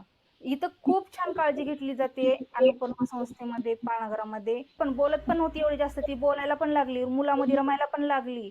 पूर्णपणे ऍक्टिव्हिटीज जशा बाई करतात पाळणाघरामध्ये तशी ऍक्टिव्हिटीज इथं मला करून दाखवती घरामध्ये येऊन ती. आरती विकी वांगळे माझं नाव आहे. माझ्या दोन्ही मुलाचं नाव, मोठ्याचं नाव देवांश विकी वांगळे आहे आणि लहान मुलाचं नाव पार्थ विकी वांगळे आहे. मी दोघांना पाळण्याघरात सोडते. आरोग्य निधीचे दर वर्षाला आमच्याकडून 60 रुपये घेतले जातात. जर वर्षभरात जर मुलाला काही लागलं, डोक्याला मार वगैरे, तर ते संस्थेकडून आमच्या मुलाला दवाखाना वगैरे सगळं फ्री. आणि जर नाही झालं, रक्त चेकअप वगैरे सगळं केलं जातं त्या पैशामध्ये. दर महिन्याला माझ्या मुलांचं वजन, उंची घेतली जाते. वर्षातून एकदा प्रत्येक पाळणाघरात बालदिन साजरा केला जातो. पालकांना पाळणाघरात बोलवून त्यांच्यासमोर मुलांची नाच गाणी ही जी विशेष कामे बसवलेली असतात ती करून दाखवतो. हे सर्व करण्यासाठी आम्हाला SNDQ होम सायन्स या संस्थेचे निवृत्त शिक्षक यांची खूप मदत होत आहे. त्यांच्याकडून संचालिका व मदतनीसांना दरमहा ट्रेनिंग दिले जाते. त्या माध्यमातूनच आम्ही संचालिका व मदतनीसांची क्षमता वाढवली आहे. त्याचा फायदा मुलांच्या उत्कृष्ट वाढीला होतो आणि दरवर्षी अभ्यासक्रम पूर्ण झाला की संचालिका व मदतनीसांना सर्टिफिकेट दिले जाते.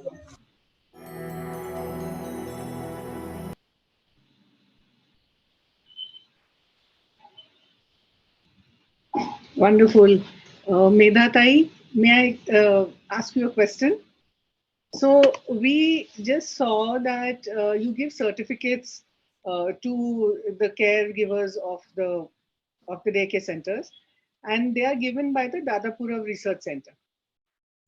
You also periodically mentioned the Dadapura Research Center when you said that students who come there for placements, who come there to intern, they have been instrumental in contributing towards the data and to help you reach decisions related to the support services. So could you tell us something more about the Dadapura Research Center and Training Institute? Yes, Joy. Dadapura Comrade was my father, who was my friend, philosopher and guide. And I always wanted to, I lost him at a very early age when I was 23. And he was a trade union leader of the bank employees. So and he has sown the seeds of taking the credits to the poor women in me. So I always wanted to create something in his memory which is very good, which is sustainable and producing good research or something. And my idea was always backed up by Shri V.C. Joshi, who is our advisor, and he has been with us last 20-25 years. Also, the 2 board members whom we lost recently, Comrade Suresh Dopeshwarkar and Balasaheb Pisar. All of these backed up the starting of the idea of Dadapura Research Center. In the year, I registered the trust in 2000, but we started the Dadapura Research Center activity as a formal activity in 2008. And then we had students for placement who used to, like I have said many times, we gave them projects like to study something in preventive healthcare or something about single mothers, something about the needs of the community. Even though on a small sample of 50 or 100 members, they used to come out with some good findings. And from that, we went on adding many things.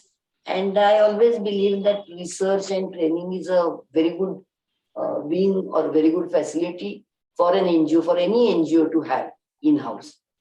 So I think with that we can show, we have been producing 1 book each year. We observe my father's death anniversary as the Founders Day, which is in August. Now on 19th August, we will have that.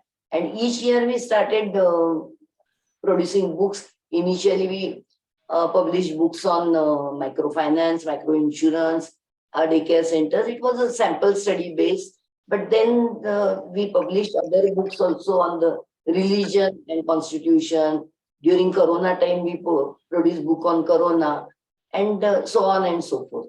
So I will request Rucha to show us very small video about the books and publications. And I am sure Shri V.C. Joshi and Professor Vrushali Magdum, who are our board members, they have contributed more in the Dadapuro Research Center. They will add to what I am saying. Right.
This has really increased my curiosity.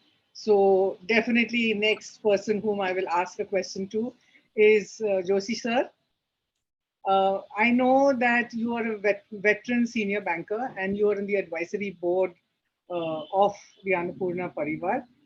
So tell us about your initial idea about the Dadapuro Research Training Center and what is your vision from there to now? एक पहिली गोष्ट sorry पहिली गोष्ट अशी ध्यानात घ्यायला पाहिजे की मायक्रो फायनान्स इन्स्टिट्यूशन्स जेव्हा आपल्याकडे सुरुवात झाली त्यांचं कामं व्हायला ते येत नाही ऐकायला हा तेव्हा त्याची कंपॅरिझन ही मनी लेंडरशी होत असते आणि लोकांच्या डोक्यात एक कर्ज देणारी संस्था एवढाच याचा असा एक मर्यादित विचार होता. त्याचा जेव्हा अभ्यास सुरू केला आणि लकीली असं झालं की त्याच वेळेला मला एक काउन्सिल ऑफ वर्ल्ड अफेअर्सची असाइनमेंट मिळाली आणि त्या योगे मला व्हिएतनाम, मलेशिया, इंडोनेशिया वगैरे देशांचा मायक्रो फायनान्स इन्स्टिट्यूशन्सची मॅनेजमेंट प्रॅक्टिसेसचा अभ्यास करायला मिळाला. आणि do you want me to go into English and then explain? Will it be easier? Yes, I think yes. Okay, I'm sorry. So when we started looking at the MFI activities, we realized that the only comparable model which we had was the money lender. Because most of the people to whom one talked to, the idea used to be the banks used to give the money and the microfinance center took the entire responsibility and also not only for the management of the money lending activities, etc., but had to be responsible for the risks involved. The banks, what they did was they wanted merely our numbers to say that they are financing 10,000 people or they're financing 1,30,000 people and so on and so forth. But beyond that, the banks were not prepared to get involved in the whole thing. Barring Vietnam, one didn't have a viable model built up. I therefore developed a model where I suggested to the banks that the time has come that they gave us the required equity capital to run these MFIs. Otherwise, we were as good or as bad as the money lenders. We probably had an institutional backup. We had people doing the same thing. I mean, merely saying that the poor are honest or that the poor will repay your loans and so on is no panacea for recovering the money. And who was to bear the risk? So when I tried this out initially, I mean, The ready acceptance came from Malaysia. To an extent in Indonesia, they reversed the model. And what they used to do was that, say in agriculture finance, for instance, they had a reverse pricing, that the better well-placed farmers got money at lesser rates, while the poorer got monies at exorbitant rates like 30%, 35%. And that too in our banking parlance, not on reducing balance, but on the entire amount, though the installments were being paid monthly. Sorry for the little technical deviation. Once we hit on this idea, I mean, I was laughed at, no doubt, initially when the kind of amounts that I was talking about. I mean, I said at least a couple of crores you have got to invest if you want me to do this on a scale which is commensurate, whereby the microfinance MFI will get the required backing and also be able to do a sustainable, well-run activity. Only one bank I could succeed in persuading, and they came out and gave us some required capital investment in the initial stages. And two ideas which I had propagated. One was that the bank would depute two of its general managers to be on the board. And so for quite some time, we had two general managers coming on to the board of Annapurna. And additionally, they helped us with financial planning and other activities connected with the wholesale, like cash management, like liquidity management, so on and so forth. Then we started running it as a financial institution and not as a mere money lending institution. There was a distinct difference in having the model. Subsequently, and after I started this model, two people came up with similar suggestions, but on a slightly different footing. Aloysius Fernandez, you must have heard of him. He was one of the pioneers in this field. He set up an NBFC, totally devoted to microfinance. And otherwise, earlier he had an organization which he ran like the earlier money lending model that he had. I tried to propagate this idea even to Southern and all that. But the idea that you somehow do it merely as a private market-based activity still doesn't leave people.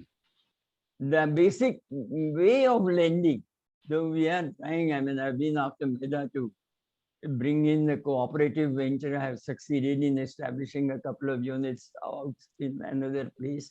But we still work on the idea that individually I will give a loan for an activity or some such thing, you do it.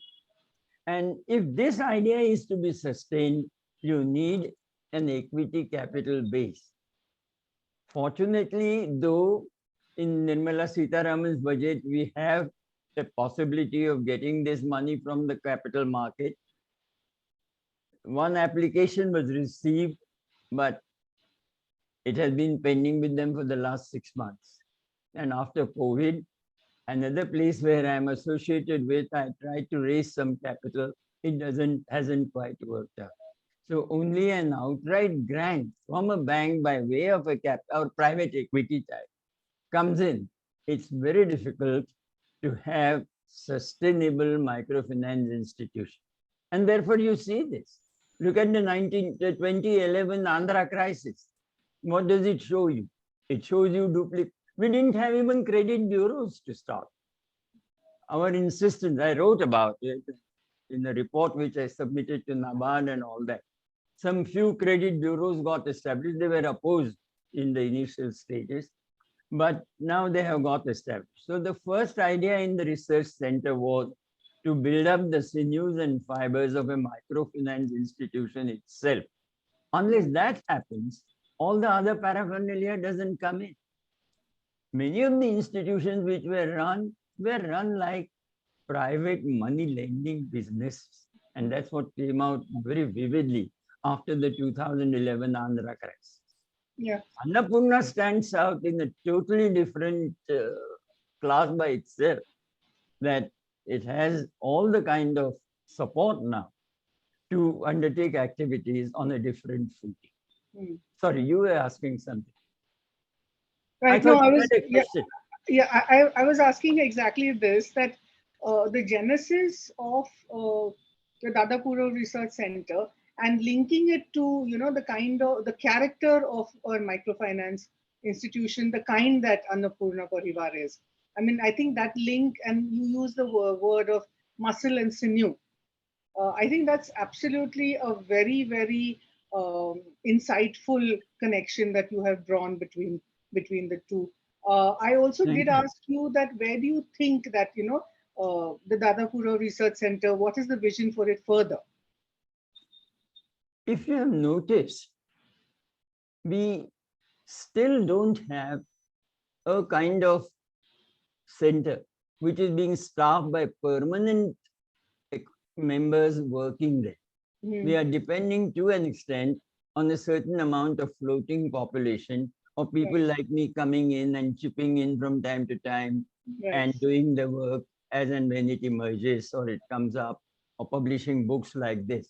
But a sustained contribution to the working of a corporate entity and looking at the kind of risk profiles, looking at technology changes that are coming in, looking at the kind of schematic lending that one would like to have, looking at scales of operations, etc. There are a number of problems still unanswered. I mean, many a time we try to raise them, I discuss them with Medha, but then one realizes that one has limitations, one can't quite work out these models fully to the extent required. NABARD took the report, showed it. Council of World Affairs, when they saw that I wasn't entirely in favor of an entrepreneurial lending business, they started giving excuses like that we don't have money for printing it, you will excuse us for this, that, and all that. And bankers, by and large, got tired of this kind of business and even withdrew their general managers because there were others who were willing to do it. Right. It's only me who stood up in that. I mean, recently there was a problem after post-COVID in the new normal. I submitted a scheme to Sadhan through Medha, but we didn't get a single this thing. Now they have turned it into a totally private sector activity. This kind of thing which I was suggesting, even Bangladesh refused to come around to this. In Burma, they accepted only a part of it, and that was nursing for sick units. I mean, bringing them back to by giving interest rate remissions and so on and so forth. But otherwise, the idea hasn't caught up that you need an MFI which is strong, sort of, which could stand up on its own feet and run it as a corporate unit or run this thing as a financial entity. Yeah. Because we are only loaded with compliance requirements. I mean, if you see the kind of management information system which Medha runs at each board meeting, you would be astounded. We have to go do it for corporate sector, I mean, cooperative sector. We have Reserve Bank regulation on top, and we have other restrictions on our head. The compliance part is quite a lot. It is expensive. We don't realize it. But my computing of costs, this runs into lakhs of rupees. Right. In the way, because she has mechanized, she has a computer data center and all that, things are perhaps little simpler. But the compliance cost is very prohibitive. Right, right. And Thank you really so much. Right, I mean, I'm sorry, I seem to no, have not at all, not at all. In fact, it's very interesting because what you have brought out in terms of the real issues facing the microfinance sector. I mean, I think that a center like the Dadapura Research Center will have the capacity to bring out these, put them out, for discussion, and then be a thought leader in that space. So I think there's a lot of potential for the Dadapura Research Center to be, that kind of a leader in this space of microfinance. I wish So- it were on my side. Yeah. So taking off from there, I'll now move to Vrushali Magdum. So Vrushali, I know you're very closely associated with the Dadapura Research Center and particularly with the in-house magazine called Samvad. So how many issues have you published and what are the kind of topics that you cover in Samvad? Okay. Thank you, Dr. Joy. How we started, I'll tell you, and then how many issues we publish and what we cover. So actually, the idea of publishing this in-house magazine that was evolved in one of our journeys from Mumbai to Pune to attend the board meeting, and it was in 2017. Late Suresh Dopeshwarkar and late Balasaheb Pisal and I myself discussed this idea, necessity of having in-house magazine. Then that day only we spoke with Medha Tai and immediately gave this idea, and that was approved that day only. And then it was decided that the name title of the magazine that would be Samvad, and it would be published tri-monthly. Then you asked me about the what we cover in this magazine, Samvad magazine. It happened in 2017, and then in pursuance with this decision, we published the first issue on 18th August 2018, and that was Founders Day, Dadapura Research and Training Institute. The second issue was published on 2nd December, dedicated to Mahatma Gandhi, Nehru, and Dr. Babasaheb Ambedkar. And third issue on 8th March, that is International Women's Day. So hence this set the tradition which we continue till today. So the what we cover in that, as you asked me. So in the August issue, we encourage our members and their children to write on current issues. We give them topics such as my idea of freedom, and then love jihad, the Constitution of India, secularism, and so on. And we get very good response. We have to scrutinize these articles, and then we publish a few of them. In August issue, we publish also interviews of those involved in freedom movement, such as Comrade Krishna Vense, Premate Puro, Rohini Gavankar, Dr. Kumar Saptarshi. We publish poems, stories, book reviews also in these issues. In the December issue, as I told, on Gandhi, Nehru, and Dr. Babasaheb Ambedkar, we approach the writers to write on these leaders and their contribution to the nation. We ask these writers to throw light on any one aspect of their lives and their works. So the objective is to imbibe on the minds of our members the values shown by these great forefathers of the nation. The third issue, as I told, the International Women.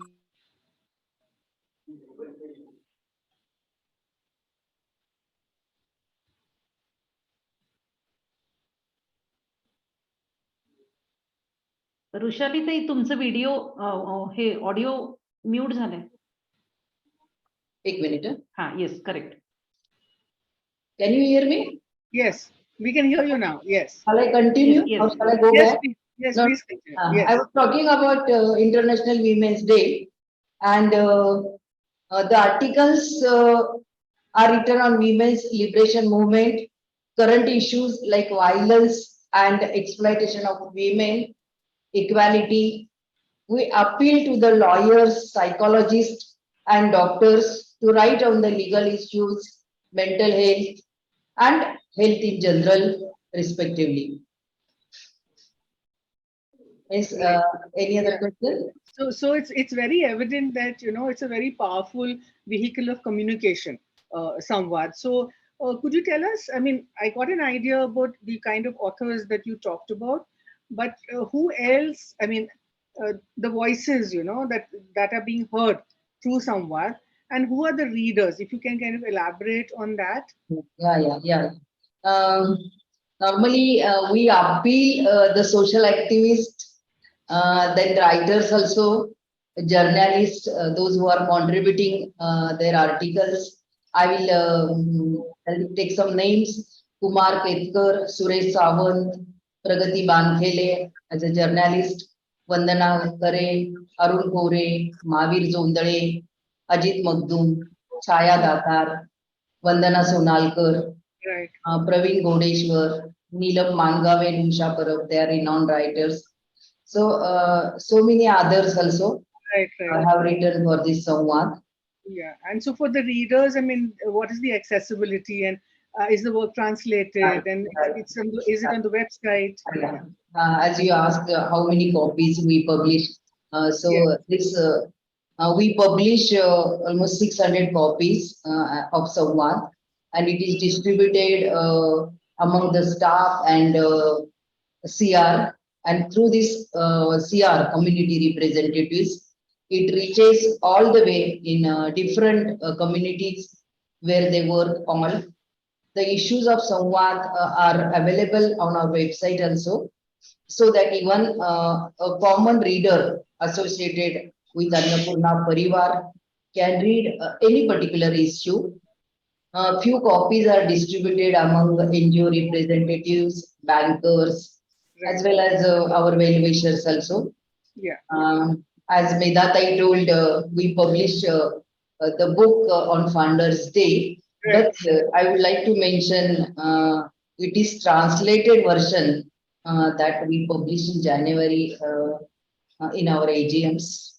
So all this we make every book available, as you are asking, for any reader worldwide by putting it on our website. Thank you very much, Vrushali. Thank you. This is great listening to that. Yes. Get a small video of Samvad, which has a 2 minutes video. Richa, can you show it?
Thank you. Thank you very much. So finally, I now reach Professor Shruti Tambe. So Shruti, I'm going to now draw upon your experience and your expertise and your research. The first question I would like to ask you is, what is your understanding of the socioeconomic landscape of slums in Mumbai and Pune? Well, I think Medha, am I audible? Yes, you're audible. Yeah. Medha has already, in fact, answered it. And let me tell you, I'm a sociologist by profession and I'm based in Pune. and I have been a silent observer and keen observer of the work by Annapurna Pariwar, which is multidimensional and multifaceted. Now, the slums of Pune and Mumbai, I think Medha was describing the slums when she spoke about Vadarwadi, or she spoke about the multi-religious composition in the slums of Pune and Mumbai, where she used to go when she initially started her work in the 90s. I must say that post 1990s, the speed and intensity of migration from across India has really intensified. And there are so many reasons. I will not go into the academic details of all the factors and so on. But I would just say that multilingual, multi-religious is the terminology that we can use to describe especially slums of Pune, slums of Mumbai. The slums have been growing exponentially. So any municipal corporation will find it just impossible to cater to the needs of this vast population that is growing very fast. Because of course, we know Maharashtra being the hub of economic activities and the kind of quote unquote peaceful, progressive social milieu that we always talk about in Pune and Mumbai, they have been the magnets attracting migrants. And the slums are therefore, we have already said multi-religious, multilingual, but also I must say there are so many occupations, different occupations that people are engaged in, men, women, both. So you will find construction laborers typically, but you will also find Bollywood industry makeup artists. You will find the housekeeping staff of IT. You will also find the drivers who are employed by Ola, Uber, Bollywood, and so on. So the composition is diverse socially, but economically also, these slums represent a very, very vibrant kind of constituency as far as the work profile is concerned. I must just add one small thing and stop here, that we normally find in Pune and Mumbai that typically we would associate slums with the first wave of migrants, very poor, destitute, nothing they have, nothing to do, etc. In Pune and Mumbai, it's a very, very mixed kind of composition in slums. You might find some government servants also living in a slum because of the housing problem. And Mumbai typically being, an island, the situation of housing becomes even more difficult. But socially speaking, social backwardness is of course the common feature, as in other cities of India, in Mumbai and Pune both. So conflicts, as Medha was referring to, rape of a minor, so insecurities of different kinds, domestic violence, killings or extortions, gangs, all of these, substance abuse. So the features of the slum life are not really in that sense off from other cities and other slum populations. They're quite in tune with how sociologists understand the squatters and the housing neighborhoods of the poor working class populations, maybe who are migrants, new or old. Thank you. Right. Thank you so much. This was very insightful. Now, my next question is, it draws from what you said. So how do you think an organization like Annapurna Pariwar has shifted that landscape, both at three levels: individual, community, individual, family, and community level? Have there been shifts, at the sociological level, economic level, cultural level? Well, I think the answer is rather complex, and I cannot give you a black or white kind of binary kind of articulation here. It's a very complex answer. But I must say three things I would like to flag here. First of all, I think what Professor Joshi also pointed out, and Medha has said repeatedly, she's written and published also about it, she chose a cooperative model. So the very choice of having a cooperative model for a basket of services, not just dealing with financial insecurities of migrants, but also dealing with emotional insecurity, educational insecurity, family level insecurity, and social insecurity. So I think this very model of Annapurna is interesting and worth studying in detail, because it offers from starting at the cooperative level and then initially dealing with financial insecurity, giving loans for, say, certain goods or services. But from there, the way it has evolved, and I think today's webinar has been phenomenal, the way we heard the story of evolution of these services, from educational support to crash to old people getting pensions. It is a story of a basket which is aimed to provide security to individual and family. And I want to really highlight it because we know post 1990s, not just in India, but across the globe, and in COVID, this was highlighted a lot, even by all UN agencies, that this lack of support in times of crisis can lead societies to a level of degeneration that is very hard to correct. And I can tell you, being a Pune citizen, that even in the thick of COVID, in the thick of Corona lockdown, I could see Annapurna workers near my house distributing support packets to their stakeholders.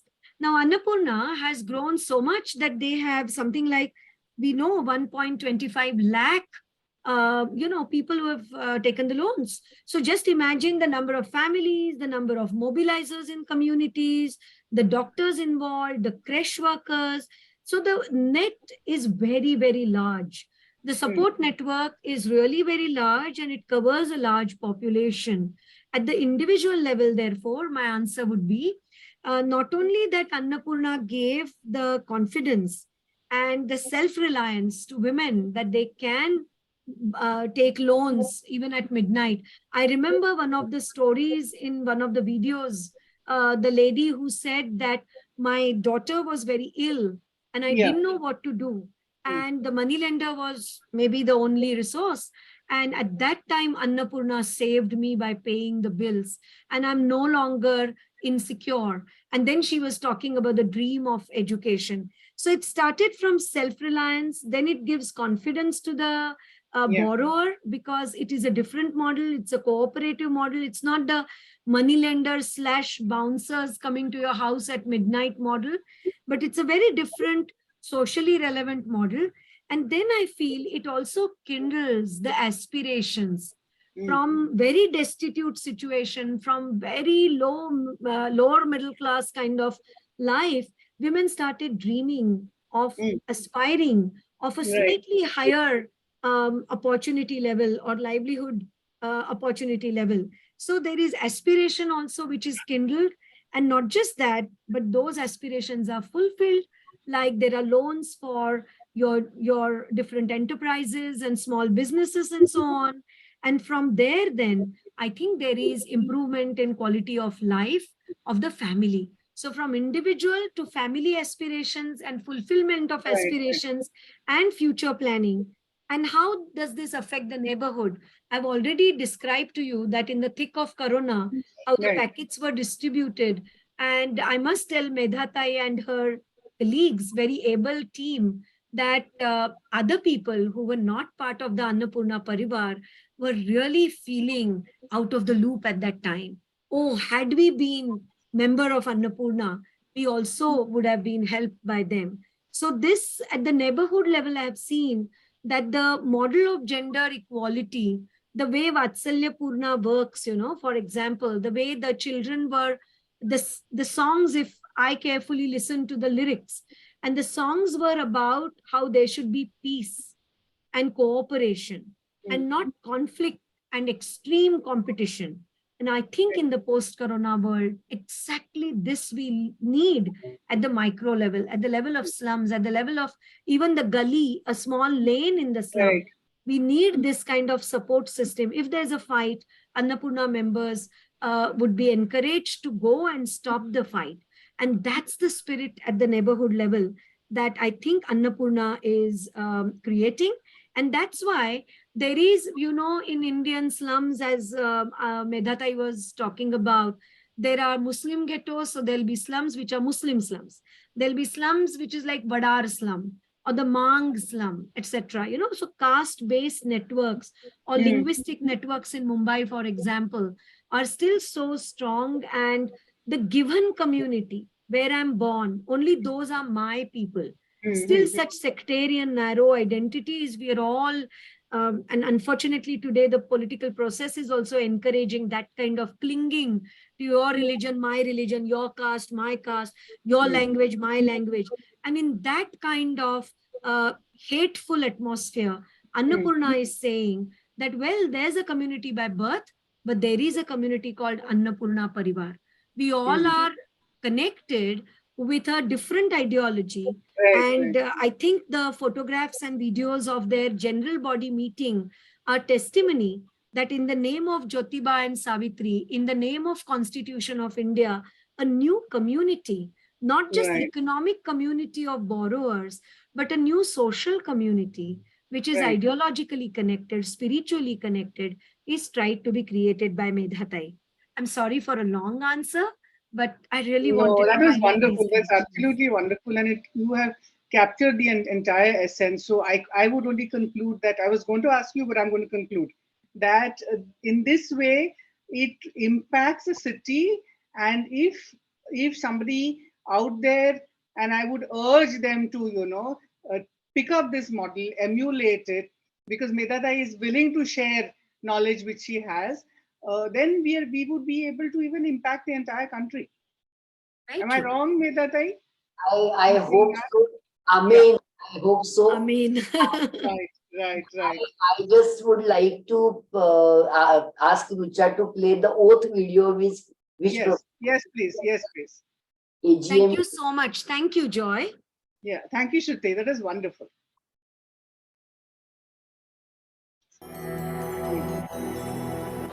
आम्ही अन्नपूर्णा परिवाराचे सदस्य ज्योतिबा सावित्रीच्या साक्षीने शपथ घेतो की आम्ही महिलांना व मुलींना सक्षम करू, आमच्या मुलांना व पतींना सक्षमीकरणात सहभागी करू, हुंडा घेणार नाही, देणार नाही, मुलींची गर्भात हत्या करणार नाही, मुलींवर अत्याचार हिंसाचार होऊ देणार नाही, मुलामुलींना शिकवू व स्वावलंबी करू, अन्नपूर्णाच्या बचत आरडी आधारपूर्णा योजनेचा लाभ घेऊ, अन्नपूर्णाच्या आरोग्य निधी, कुटुंब सुरक्षा निधी व जीवन सुरक्षा निधीत सर्व कुटुंबाला सहभागी करू, स्वतःच्या कुटुंबाच्या व वस्तीच्या आरोग्याचे रक्षण करू, अन्नपूर्णाच्या संगतीने आर्थिक व सामाजिक विकास करू, अन्नपूर्णाच्या आधारपूर्णा योजनेचा लाभ घेऊन म्हातारपण स्वावलंबी करू. Wonderful. Thank you so much, all my panelists. With that, we have reached the end of the webinar, and I would now ask Kirti Bhai if he still is there, whether he'd like to say a few words, or will Ujwala be concluding the webinar? Thank you, Dr. Joy. Kirti Bhai had to leave. He was not feeling well. Right. But I would just like to say thank you so much. I think the 3 webinars have been really incredible and really well put together. I'm very glad that you have been able to come in and given so much time and put in the effort of hosting these 3 webinars. Thank you so much for all that you have done. It has been really amazing listening to Annapurna's journey and the work that you do. The recording will be available for this webinar on INHAF's website as well as our YouTube channel. I will share the link with everyone tomorrow. Thank you everyone for joining in. Thank you. Thank you. Thank you. Thank you.